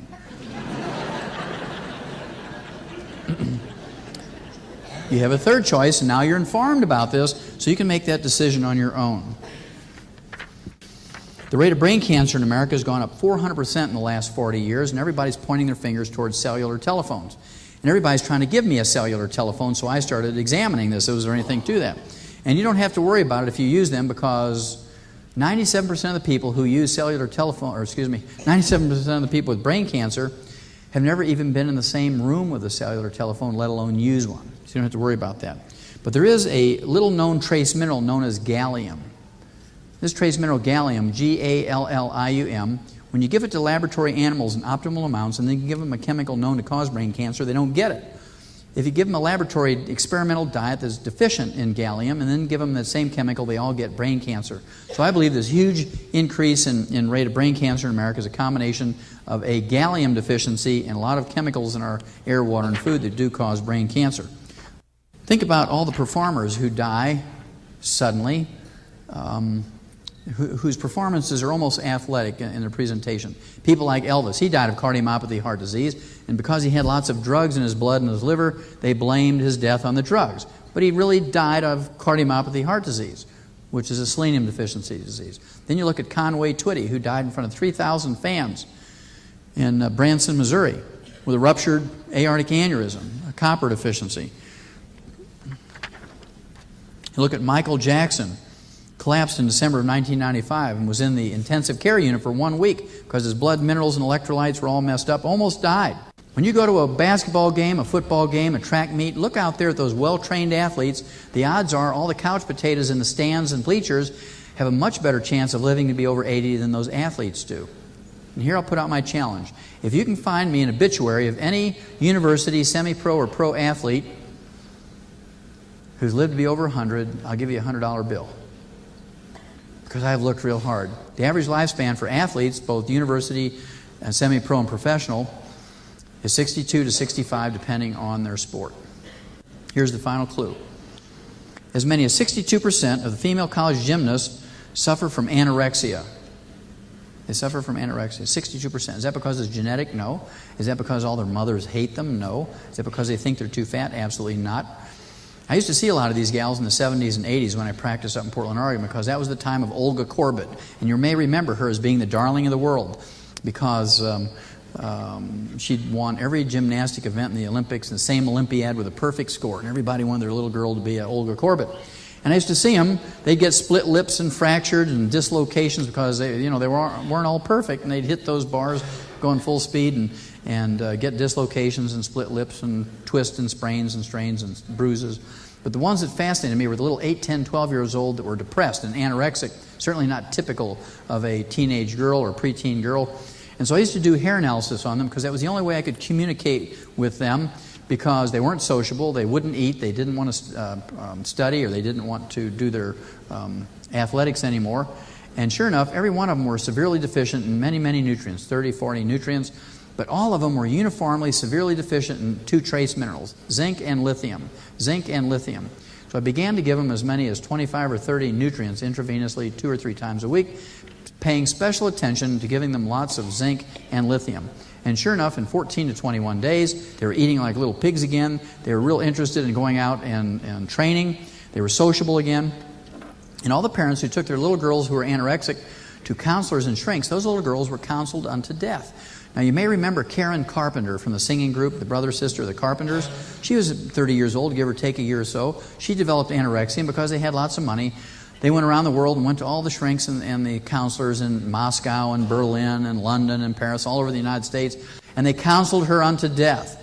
Because you cannot counsel somebody well who has a terminal zinc deficiency. You have to give them some zinc. Now, what possibly could be the common denominator between a 65-pound gymnast, a 7-foot-tall basketball player, 250-pound boxer, heavyweight boxing champion, and these runners that have less than 4% body fat on them? What could possibly be the common denominator? They all sweat. And when you sweat out all 60 essential nutrients, all 60 essential minerals. You don't just sweat out potassium and Gatorade. You sweat out all 60 essential minerals. And when you sweat out all of your selenium and don't replace it by supplementation, on the average, you're going to get a cardiomyopathy heart attack. You sweat out all of your copper and don't replace it by supplementation, you're going to get an aneurysm. You sweat out all of your chromium and vanadium, you're going to get diabetes. You sweat out all of your gallium and don't replace it, you're going to get a brain cancer. If you're a teenage girl and you sweat out all of your zinc and your lithium, you're going to get anorexia. Get the picture? Now, the reason why athletes are early warning system, as a rule, they sweat out more in 20 to 30 years than a couch potato does in 80 years. They've compressed a whole lifetime of sweating into 20 years. That's why they're our early warning system. Now, you don't have to be an athlete to sweat, though. Let's say you're a postmenopausal woman and you have night sweats. Let's say you're a welder, a farmer, a carpenter. Let's say you work in the oven room of a Pizza Hut. Any place that you sweat. Even if you work in an office situation where you have an air-conditioned office and you just use a keyboard and you never get one bead of sweat on you. I mean, you can go a whole week, wear the same clothes, nobody will know, right? But then you go out every night and you do aerobics or you jog and you sweat then. So it doesn't matter why you sweat, whether it's for recreation or at work. If you don't replace those minerals, you're in line, you're putting yourself at high risk of developing a lot of these degenerative diseases, many of which are debilitating and certainly many of which are fatal. What's the very first symptom of mineral deficiencies in animals and people? It's called pica and cribbing. Farmers know about this. When they see an animal chewing on the hitching post, and these are a couple of Amish horses up in Lancaster County, Pennsylvania, when they see them chewing on the hitching post, the fence rails, things like shovel handles, the half doors in the barn, the door jambs in the barn, a good farmer recognizes this as an animal that's in trouble, though they are minerally deficient. How many of you either are or know of a chocoholic? Raise your hand. Yeah, that's the munchies. That's pica and cribbing. That's a mineral deficiency. It's the only thing that will cause that. How many of you know of a Coca-holic or a Pepsi-holic? Raise your hand. Yeah. A day without 12 Pepsis, I can't function. Okay, these are minerally deficient people, and that's one of the reasons why we have a weight challenge in America, because people have been taught to put calories in their mouth instead of minerals. There's no calories in minerals. Next time you have these terrible cravings, instead of putting chips and dips and chocolate and donuts in your mouth, try some minerals. You'll not only lose weight, but you'll feel better and live longer.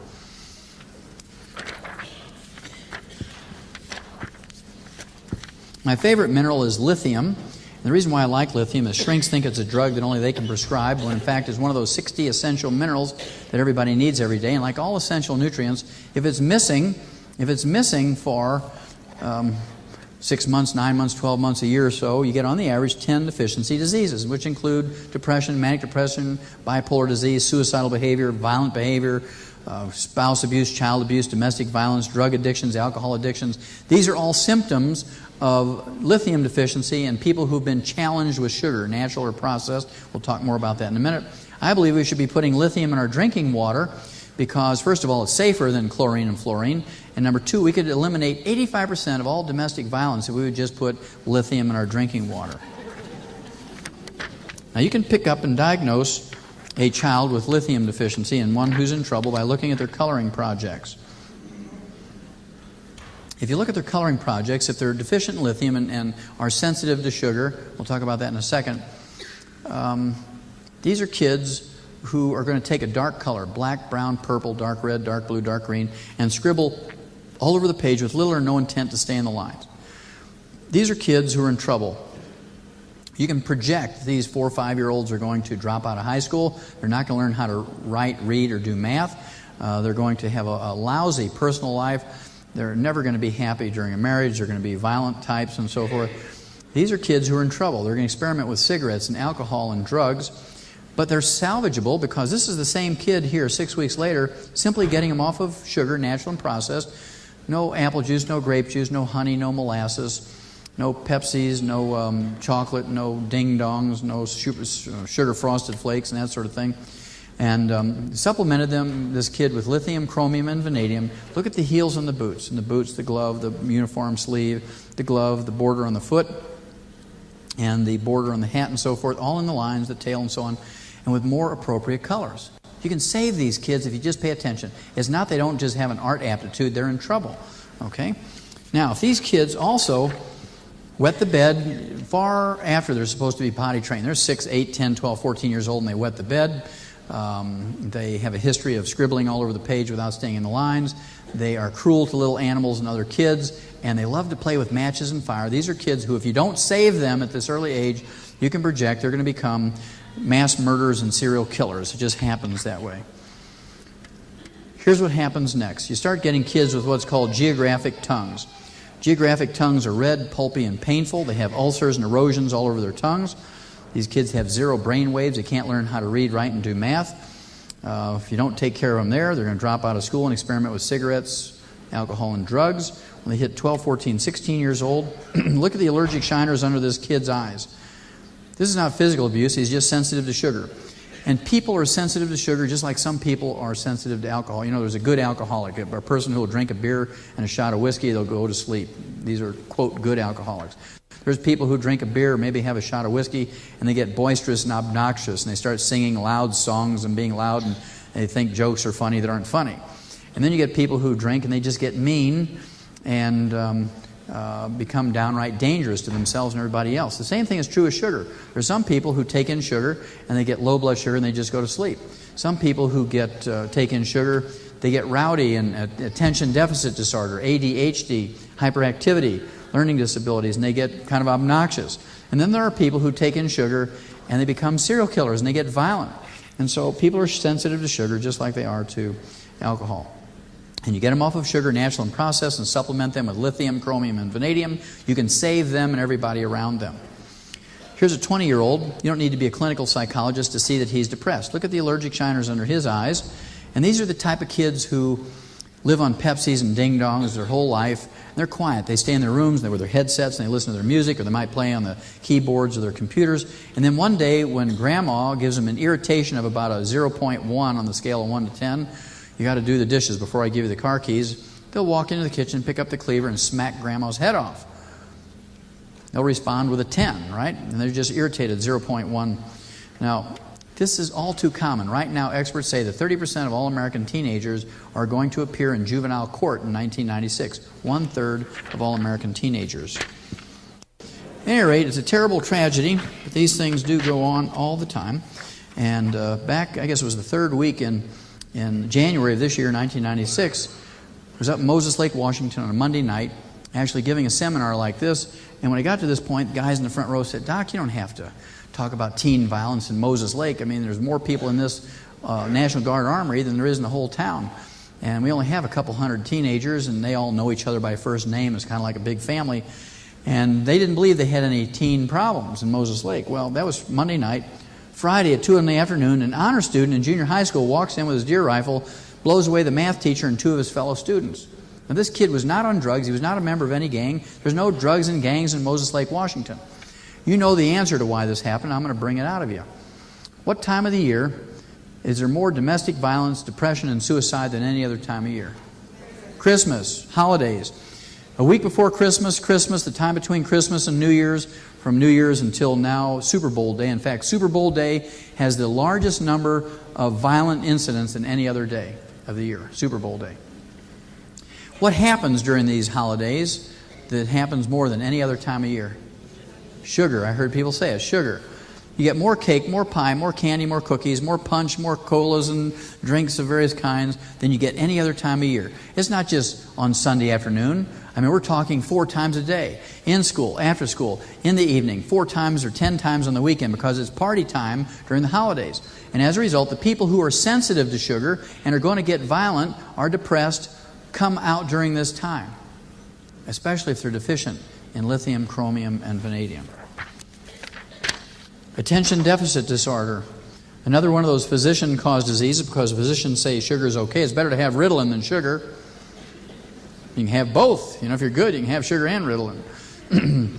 Well, if you take someone who has ADD or ADHD, attention deficit disorder or attention deficit hyperactivity disorder, regardless of age, whether they're 2 or 6 or 8 or 15 or 25 or 40, and take them off of all sugar, natural and processed, and supplement them with all 90 nutrients, paying special attention to make sure that they get lithium, chromium, and vanadium. 98%, I can't use the cure word, but 98% will get 100% better.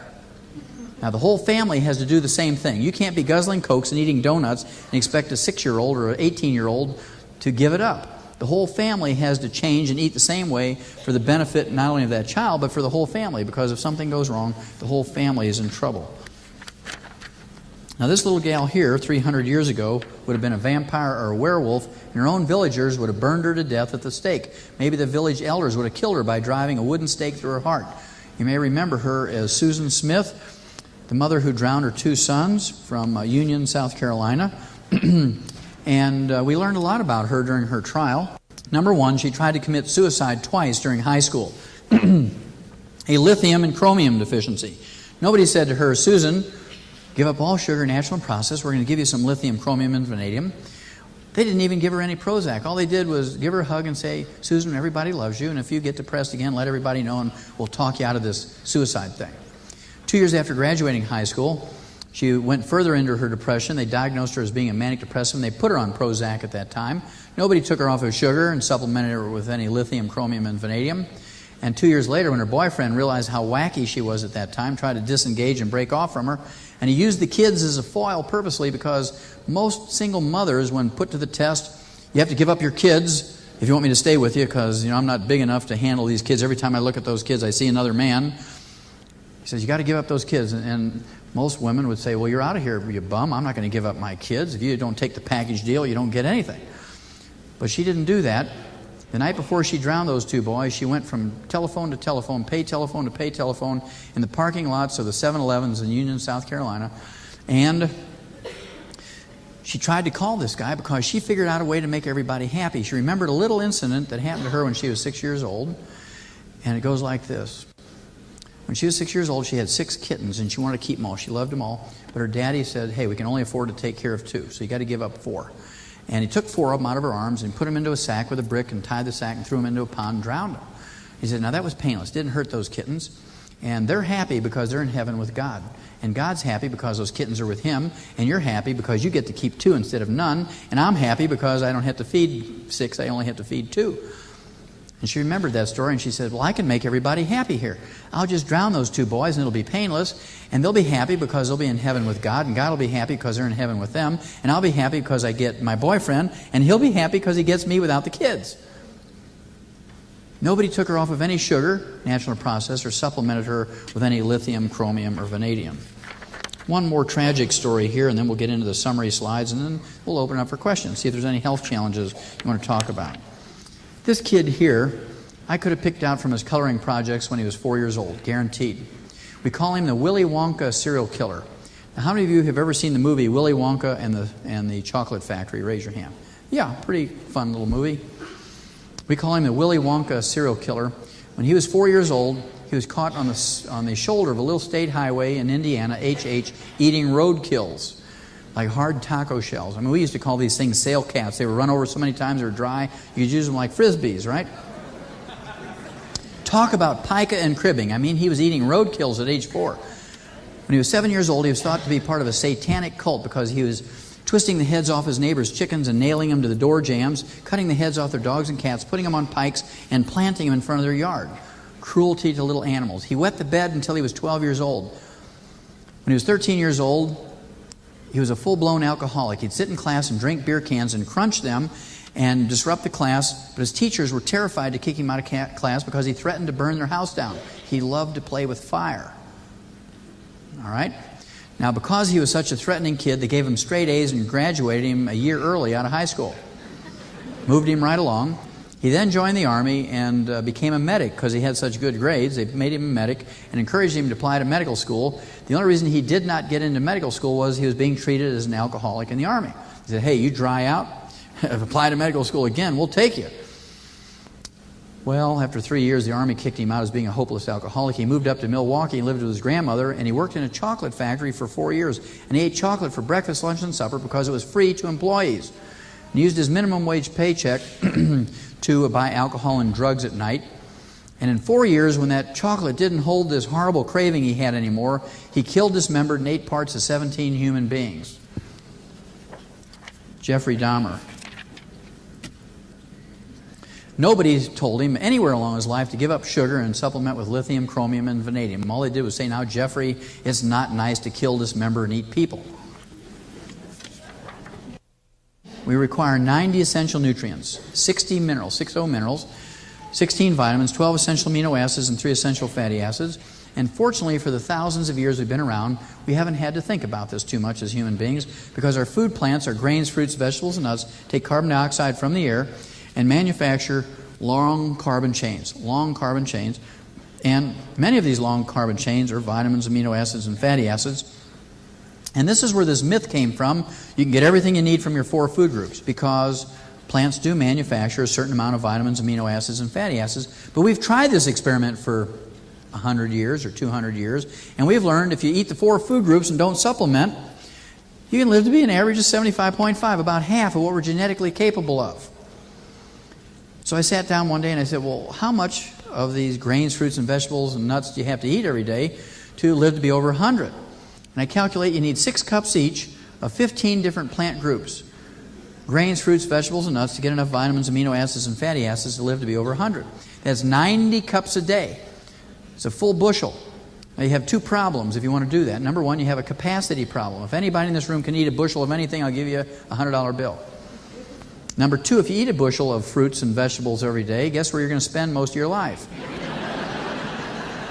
You guessed it, you're going to be on that little house pot, going through about 10 rolls of Charmin a day. You'll only be able to work with a laptop computer and a cellular telephone because you're not going to be able to go anywhere else. So even though it is theoretically possible to get all the vitamins, amino acids, and fatty acids you need from eating your 4 food groups, you can only expect to get 75.5, give or take, sometimes 80 years, sometimes 65 years, but on the average, 75.5. If you want to live to be over 100 and be healthful, you have to take in supplements of vitamins, amino acids, and fatty acids. Now, minerals are a different story. Plants cannot manufacture minerals. The only minerals that you find in plants are those that are in the soil in which they're grown. Plants will take up minerals out of the soil. And the reason why we're in trouble in America is for the last 100 years we've used a simple fertilizer, NPK.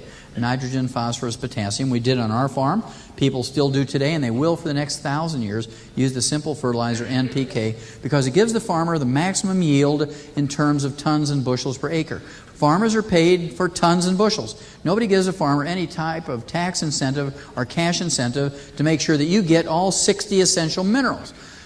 It's your responsibility. Farmers only generate tons and bushels per acre. That's what they do, and they do a very good job. We know that it only takes 5 to 10 years to deplete the nutritional minerals out of our farm soils. And we've been using NPK for 100 years. So, you don't have to be a rocket scientist to figure out that there is a deficit there. U.S. Senate Document 264 says there's no longer any nutritional minerals left in our farm and range soils. And as a result, the crops that are grown there are minerally deficient. As a result, the animals and people who eat these minerally deficient crops get mineral deficiency diseases, and the only way to prevent and cure them is with mineral supplementation. That's U.S. Senate Document 264. Now, to me, the scary thing about U.S. Senate Document 264 is that it was written and published by the U.S. Senate in 1936. 60 years ago, this information was known. 60 years ago. This is not yesterday's news. It's 60 years old. This is the time at which we began to put vitamins and minerals and trace minerals into animal feeds to make up the deficit. Unfortunately for human beings, we got wonder drugs at the same time. We got sulfa drugs in 1936. We got penicillin in 38, cortisone in 42, and everybody was led to believe if we give medical research enough money and enough time, they'll find a wonder drug to fix everything. You just need to eat your 4 food groups and run around willy-nilly and everything will be all right. One of the studies that fascinated me in Rio in 1992 at the Earth Summit was this study here, where they compared the amount of minerals in our farm and range soils compared to what was in there 100 years ago. African farm soils are 74% depleted. Asian farm soils are 76% depleted. European farm soils are 72% depleted. South America is 76%. The United States and Canada, North America is 85% depleted. We're 10 to 15% worse off than anybody else. And of course, the reason is we had the Marshall Plan after the Second World War for 40 years. We fed the world more tons and bushels than they thought humanly possible to grow per acre. And all we put back in the soil was NPK. And then there were 16 years of the Russian wheat deals. And all we put back in the soil was NPK. That's why our soils are depleted.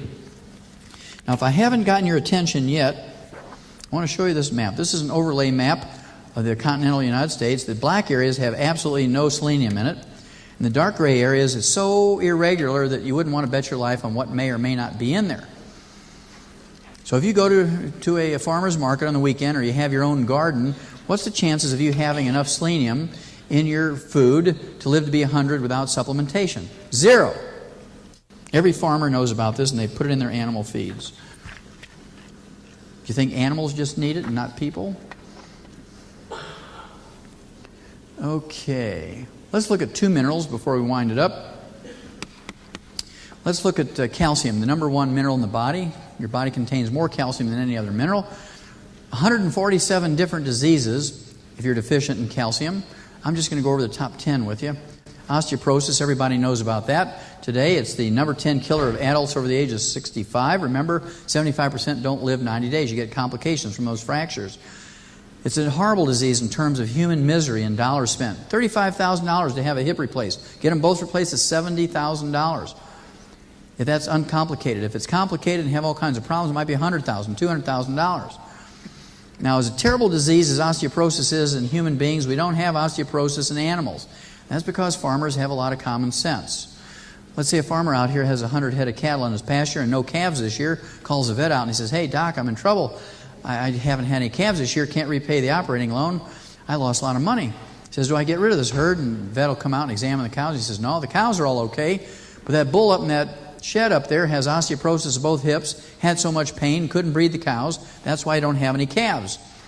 He says, as a result, he said, "What I want you to do is give me $70,000. I'll give that bull 2 new hips, and next year you'll have some calves." Now, a farmer being very practical would say, "Now stand over here, Doc," and he whips out his deer rifle and boom, blows away the bull. And while the kids are cutting the bull up into hamburger and roast and steaks, the farmer said, "Now, Doc, for $70,000, I can get a new bull every year for 70 years. I wasn't going to spend that kind of money on that old bull. But every once in a while, we get one we'd like to keep because he throws good calves. Can we prevent this osteoporosis thing?" And the vet will say, "Well, sure. You want to prevent it, all you got to do is take 10 cents every day in the pellets worth of calcium, 10 cents worth of calcium every day in the pellets of those calves when you wean them off the cow, and you won't get osteoporosis. And the farmer says, no, wait a minute. We can prevent a $70,000 to $100,000 vet bill simply with 10 cents a day worth of calcium. He says, yep. The farmer says, well, since I don't have Blue Cross Blue Shield, major medical, hospitalization, Medicare, Medicaid, or Hillary to watch out for those calves, I got to pay for this out of my own pocket. He says, I'm going to do the 10 cent a day calcium thing. That's why we don't have osteoporosis in animals. Receding gums. Dentists and dental hygienists will tell you to floss and brush after every meal. If you believe that receding gums can be prevented or cured by flossing and brushing, I have some oceanfront property in Idaho I'd like to sell you, because you're an easy sell.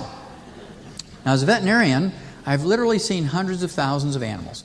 Rats, mice, rabbits, dogs, cats, sheep, pigs, horses, cows, lions and tigers and bears, and they don't floss and they don't get receding gums.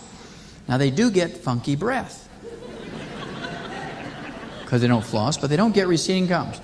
Now, the reason why we don't get receding gums in animals is because we've dealt with the osteoporosis thing. If you have receding gums, regardless of your age, whether you're 12, 15, 20, 25, 30, 40, 50, 60, 70, 80, it doesn't matter.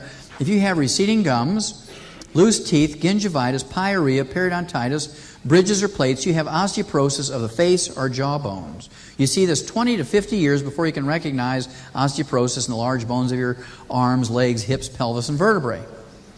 So if you have any of these problems, you have osteoporosis of the face and jaw bones. Arthritis.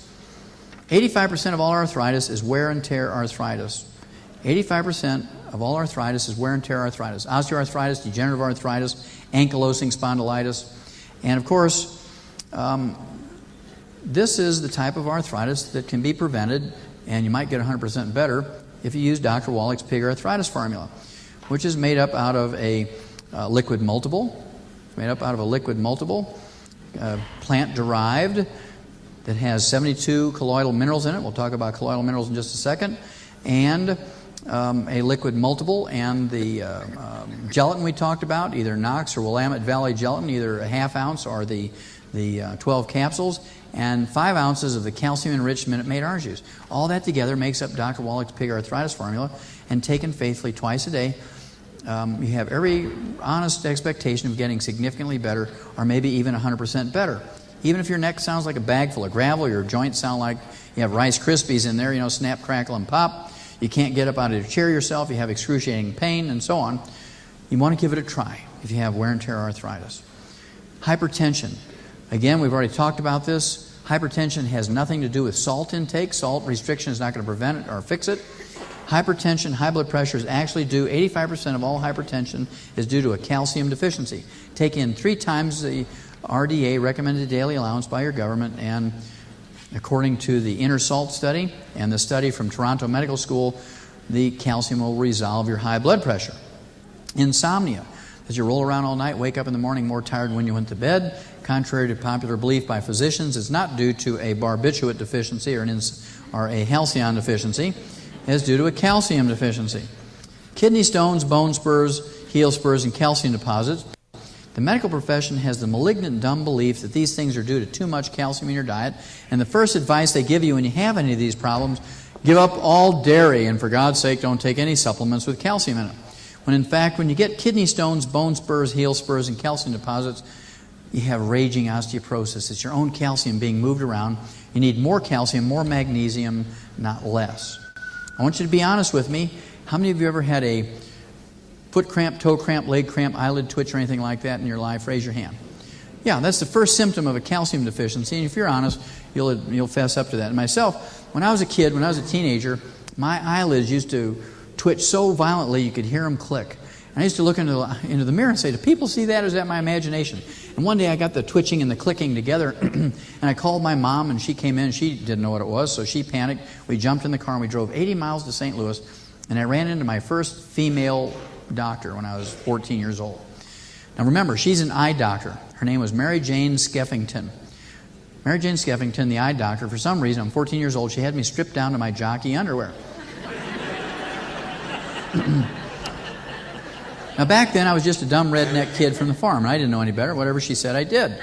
Now today, if an eye doctor were to do that, you could go on Geraldo or Oprah and say you were sexually harassed by your eye doctor, right?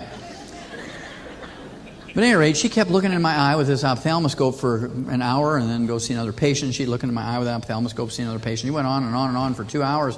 And finally I said, Doc, listen, I play junior varsity football. I'm the captain of the wrestling team. I actually, I'm on the weightlifting team. And if you have to amputate my eyelids, go for it. I can handle whatever you need to do. So she goes into her office. She comes back. She has a little Maybelline mascara eyelash brush and a little mirror in one of those little plastic boxes. And I said, what's that for? She says, well, the structure of your eye seems to be okay, but you have these real long eyelashes. They've grown forward, hit your eyeglasses. They've curled back and are tickling your eyeball. And that's what's causing your eyelids to twitch.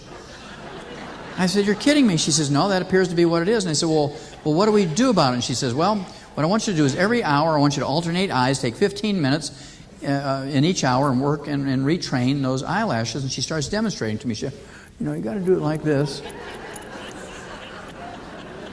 I said, no, wait a minute. Let's get this straight. You want me to sit on the football bench with 25 guys weighing over 200 pounds? This is in 1950, right? And you want me to sit there with a Maybelline mascara eyelash brush and play with my eyelashes? And not only does my team have cleats on their feet, there's these guys across the field, 25 guys over 200 pounds. I said, you got to be crazy. So I put on my pants. I said, she doesn't know anything about football, right? So I went marching to the school library and I found a health book out of desperation that was written by 2 nurses, and I looked in the index and it said muscle cramps, muscle twitches. I looked in the book where it said to look, and sure enough, it said this is all due to a calcium deficiency. And I said, I know how to solve this problem. I know where we have some calcium. It's in the calf pellets in the barn. So I ran to the barn and I started filling all my pockets and my pants and my shirt and my jacket with calf pellets. And the next day at school, everybody else is eating M&Ms and jelly beans. Old Wallach is eating calf pellets because the alternative was the Maybelline mascara eyelash treatment. So I was motivated. Now, in 4 to 5 days, all those cramps and twitches went away. So when I was 14 years old, I knew that doctors didn't know anything about nutrition, and that eye doctors perhaps should go back to school and learn some anatomy because they didn't know where the eyes were. PMS, premenstrual syndrome. The University of California, San Diego came out 6 years ago and said that 85% of the emotional and physical stuff of PMS can be relieved, prevented, and cured. They're using the cure word, not me, by tripling your intake of calcium over and above the RDA. Now, low back pain, that's a pretty common thing, low back pain. How many of you, either yourself or have known somebody that had a disc surgery for back pain and still had pain or more pain after the surgery? Raise your hand.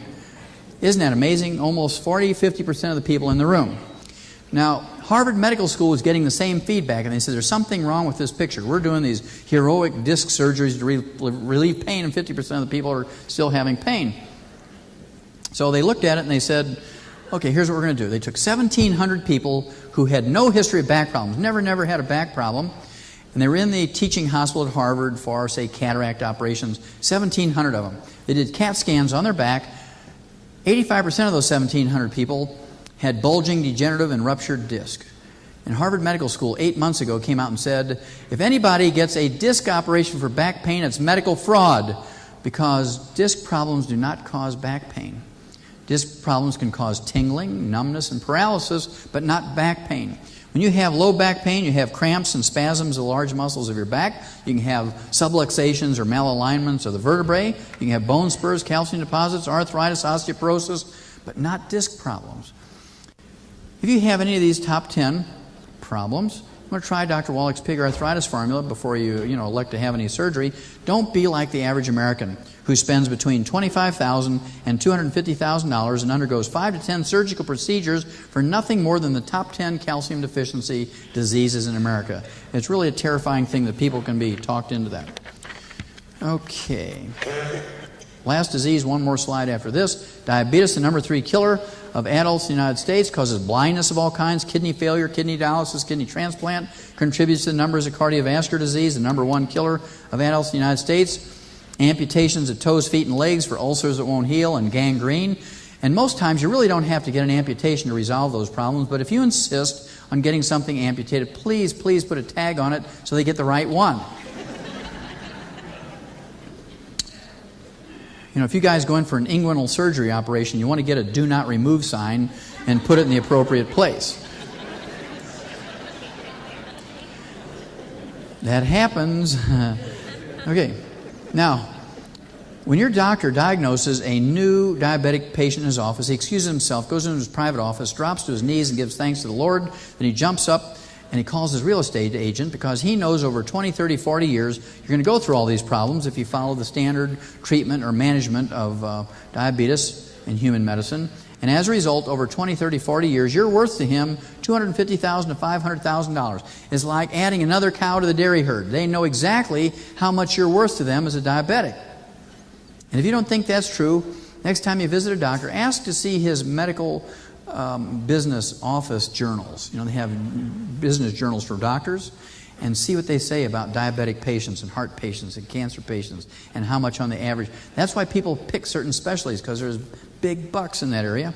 Now, to me, this is criminal because in 1957, we learned that we could prevent and cure adult onset diabetes in animals by supplementing with two trace minerals, chromium and vanadium. Chromium and vanadium. And 11 years ago, 1985, the medical school up at British Columbia, Vancouver, Canada, came out and said that the trace mineral vanadium alone could replace insulin for adult onset diabetics, who again make up 85% of the diabetic population. Science Diet dog food contains 40 minerals in a complete analysis, always contains lithium, chromium, vanadium, and selenium. Ralston Purina laboratory rat pellets always contains a minimum of 28 minerals, and they always contain lithium, chromium, vanadium, and selenium. And I'll give anybody in this audience a crisp new $100 bill if you can find me a human infant formula that contains more than 12 minerals. None of them contain lithium, chromium, vanadium, and only one, Pro-Soybe, the one that has 12, has selenium in it. None of the rest do. They have 11, 10, 9, or 8 minerals. That's why they call Similac Similac, because it lacks everything. Now, if I've convinced you that minerals and nutrition are important to preventing disease and adding health and longevity to your life, you have to be responsible for this, because your doctor doesn't get 30 seconds worth of clinical nutrition in their medical school. And as a result, this is a blind spot for them.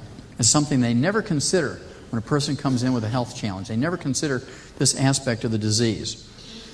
Now, you have to know three things about minerals. Number one, there's three types of mineral supplements.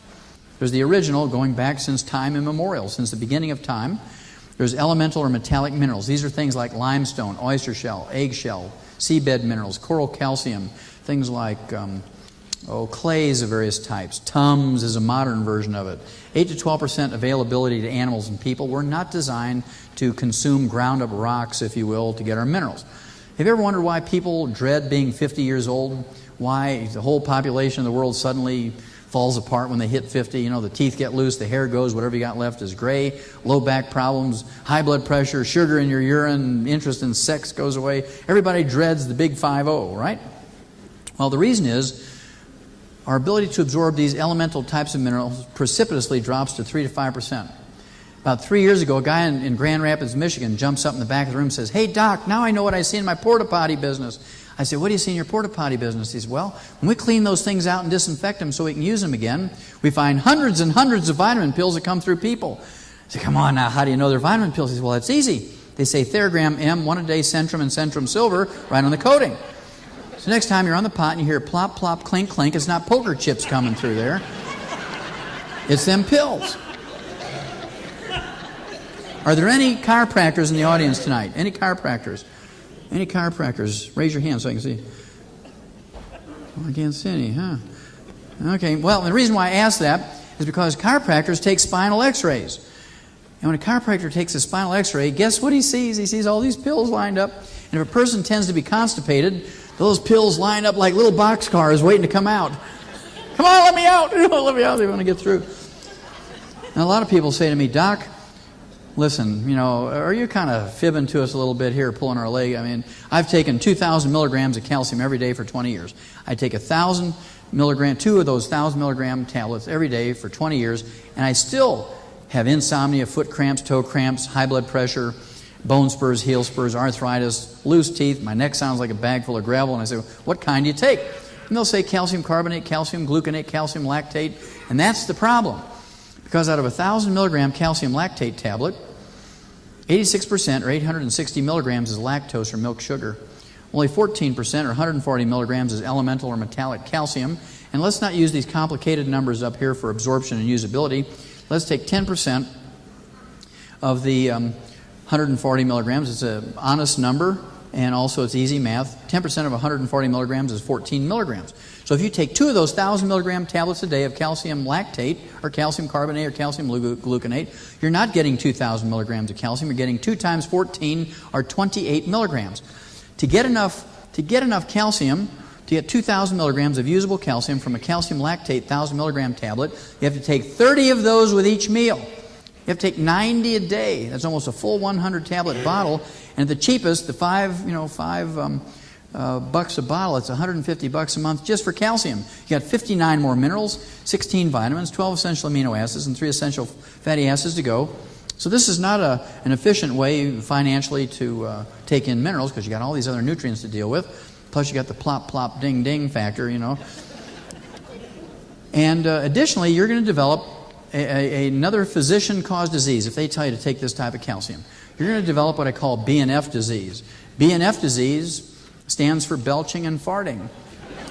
If you take in 90 capsules of anything a day, you're going to develop BNF disease. You're going to sound like an elephant out in the woods with a horrible belly problem. And you know you got it when your spouse has to throw a canary in the bathroom to see if it's safe to go in there.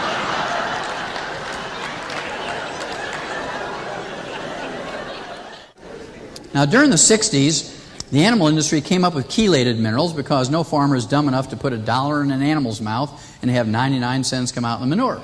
So we learned by adding amino acids and proteins and enzymes, which are proteins that do work, to the elemental mineral, it increases the absorbability from 3 to 5% to 40%. And everybody got excited about this during the 60s. And today, because of this research, you'll see a mixture of elemental minerals and chelated minerals in a good multivitamin mineral supplement, a tablet. But the way that animals and people are designed to consume and absorb minerals is in the colloidal form. Colloidal minerals are 98% available to animals and people, 2.5 times more available than the chelated minerals, 10 times more available than elemental or metallic. They're liquid in form by definition. They cannot be powders and capsules and pills and tablets. They must be liquid. Small particle size. They're 7,000 times smaller than a red blood cell, and they're negatively charged. It's one of the unique things about a colloidal mineral is they are all negatively charged, and as you know, like charges repel. So between being a small particle and they repel each other, they stay in suspension forever as long as you don't let the water evaporate. Now, the way it's supposed to be is that animals and human beings are supposed to eat plants, and the plants are supposed to take the elemental minerals out of the soil, convert them to colloidal minerals for their own use, for their own metabolism and biochemistry. We eat the plants, and that's how animals and people are designed to consume and absorb minerals. In the plant farm, colloidal minerals, we are not designed to eat ground-up rocks. Unfortunately, U.S. Senate Document 264 in 1936 says there's no more minerals left in our farm and rain soils. Unfortunately, in 1992, the Earth Summit in Rio says there's no more minerals left in our farm and rain soils, and plants cannot manufacture minerals. If there's no minerals in the soil, they cannot convert these minerals to colloidal minerals, and they cannot manufacture minerals. Now, what about these long-lived cultures that were written up in the National Geographic in January of 1973? What was special about them? Is it genetic? No, they're all different races, they're all different religions, different cultures. The Tibetans from certain mountain tribes up there in the Himalayas, and the Hunzas in the eastern Pakistan and the Karakoram Mountains, the Russian Georgians, Azerbaijanis, Abkhazians, and the Turkestanis in the Caucasus Mountains in western Russia, and the Vilcabamba Indians from the Andes of Ecuador, and my favorites, I just like the name, the Titicacas, from the Andes of Peru. What could possibly be a common denominator between all these peoples? Well, there are two. Number one, even though they're different religions and different races, they were all persecuted people. They were all victims being chased by the king's men or bandits or whatever, and they chose to live in what would be called the bad lands of their country. I mean, horrible, nothing, no soil, nothing but rock. And just out of the throw of the dice, nothing that they thought about, they picked places to live in that had 60 to 72 minerals in the parent rock of the mountains they chose to live in. Number two, they chose places that had less than 2 inches of precipitation a year, no rain, no snow to speak of, so they had to pick places that had a permanent water supply, and every one of these cultures picked places that were within 50 to 100 miles of glaciers, and they all built aqueducts to carry water from glaciers to their place where they lived and worked and farmed. Now, the water that comes out from underneath of glaciers is not clear, like tap water, Perrier, Evian, or glacier water, or geyser water, or Calistoga water. It's called glacial milk because the water that comes out from underneath the glaciers has so much rock dust or rock flour suspended in it that it's called glacial milk. It looks like whole milk, kind of a bluish-white, bluish-gray, as opposed to clear. And if you boil away a quart of glacial milk, you get 2 inches of minerals in the bottom of that quart jug. By contrast, boil away a quart of Evian or Perrier water at $20 a gallon. I mean, we're talking price here compared to gasoline. Would you ever have thought that water would be more expensive than gasoline? Kind of interesting, isn't it? Now, you boil away a quart of Evian or Perrier water, you'll get as much mineral as you get on the head of a pin. A big contrast. Now, not only did these people drink this highly mineralized water and get 8 to 12% and 3 to 5% after age 50 because it's metallic minerals, it's ground up rocks as these glaciers move up and down the mountains. More important than drinking it, they irrigated with it. Week after week, month after month, year after year, generation after generation, for 2,500 to 5,000 years, they irrigated with this glacial milk. They replaced literally thousands of tons of these minerals back into the soil every year through this irrigation with this glacial milk. And all their plants are rich with these colloidal minerals as a result. And all we do is put in NPK, and it takes 5 to 10 years to deplete these nutritional minerals from our soil. As a result, last year we paid $1.2 trillion, that's with a T, $1.2 trillion for health care. These people don't get diabetes, they don't get heart disease, osteoporosis, arthritis, cancer, they don't get glaucoma, they don't get cataracts, they don't have birth defects, they don't have jails full of violent criminals and drug addicts, they don't have a single hospital, they don't have Blue Cross Blue Shield major medical hospitalization, they don't have a single doctor, and they don't have these diseases, and they live to be over 120 to 140. Now, can you live to be over 120, 140 without colloidal minerals? No. Can you get all these colloidal minerals out of our food supply in the United States? No.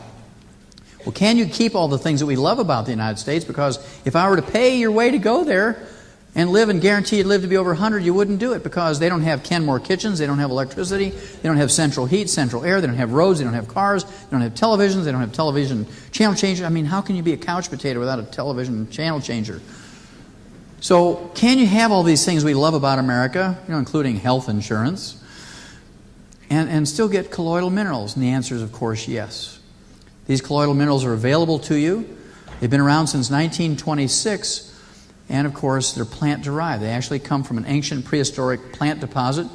About 1926, there was this prospector who was an abysmal failure in southeastern Utah who noticed when he, even though he couldn't find gold or silver, but he did notice when he drank this funky-tasting water in the stream, the only water source available to him, after a couple of weeks his arthritis went away. And he backtracked this stream and he found that it originated in a prehistoric valley that had a forest in it. And when these trees and brush and grasses took up all the elemental minerals from the soil, converted them to colloidal minerals for their own use, there was a cataclysmic event. That forest was entombed, that valley and that forest was entombed by a volcanic eruption. A very thin layer of mud, ash, and lava, not heavy enough to compress this stuff into coal or oil. And it was very arid in there, not enough moisture to fossilize or petrify this plant material. So today, if you look at it, it just looks like real dark chocolate coffee grounds. And you squeeze it between your fingers. It is the same consistency as a chocolate chip you might put in an oatmeal cookie. It's kind of waxy. That's because it's not rock, it's ground up plant material. We grind this stuff up into a flour, we soak it in a filtered spring water for 4 to 6 weeks, and we leach those colloidal minerals out of those plants that were taken up in the prehistoric days. Things that you can't get out of your soil and your food anymore today. And of course, that's been around since 1926. We have liquid multiples that have been around 10 years and 1 year and so forth, and these are all available to you also. I want to thank you all very much. God bless each and every one of you, and God bless America.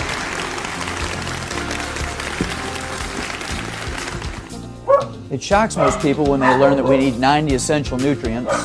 We need 60 minerals, 16 vitamins, 12 essential amino acids, and 3 essential fatty acids. It's even a bigger shock to most people when they learn that man's best friend, the dog, gets 40 minerals in his food. Our laboratory rats get 28 minerals or less in his food. And the human infant, their formula, gets 12 or less. Our dogs get 40 minerals, our rats get 28, and our own kids get 12 or less. It's really a dog's life. It's these minerals, it's the secret. Glaciers grind up these rocks, comes out in the form of glacial milk. And these people have irrigated with this glacial milk season after season, year after year, generation after generation, for 2,500 to 5,000 years, depending on the culture. The secret lies in the minerals that come from these glaciers and these mountains. U.S. Senate Document 264 says that our farm and range soils are depleted in minerals, and as a result, these crops are deficient in minerals, and as a result of that, animals and people who eat on these crops get mineral deficiency diseases. When one considers the budget that the American family puts into their food each month, and the fact that U.S. Senate Document 264 says there's no longer any nutrients left in our farm soils and therefore in our foods, it's not outrageous to think of making sure that through a couple of dollars a day you get all 90 essential nutrients. It's kind of like the modern version of an apple a day keeps the doctor away.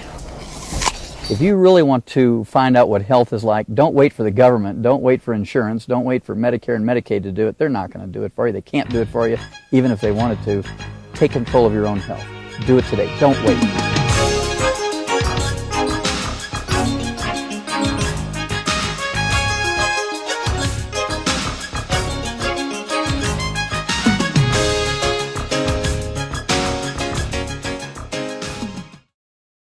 Thank you for viewing this presentation, and remember to contact the person that sent this to you.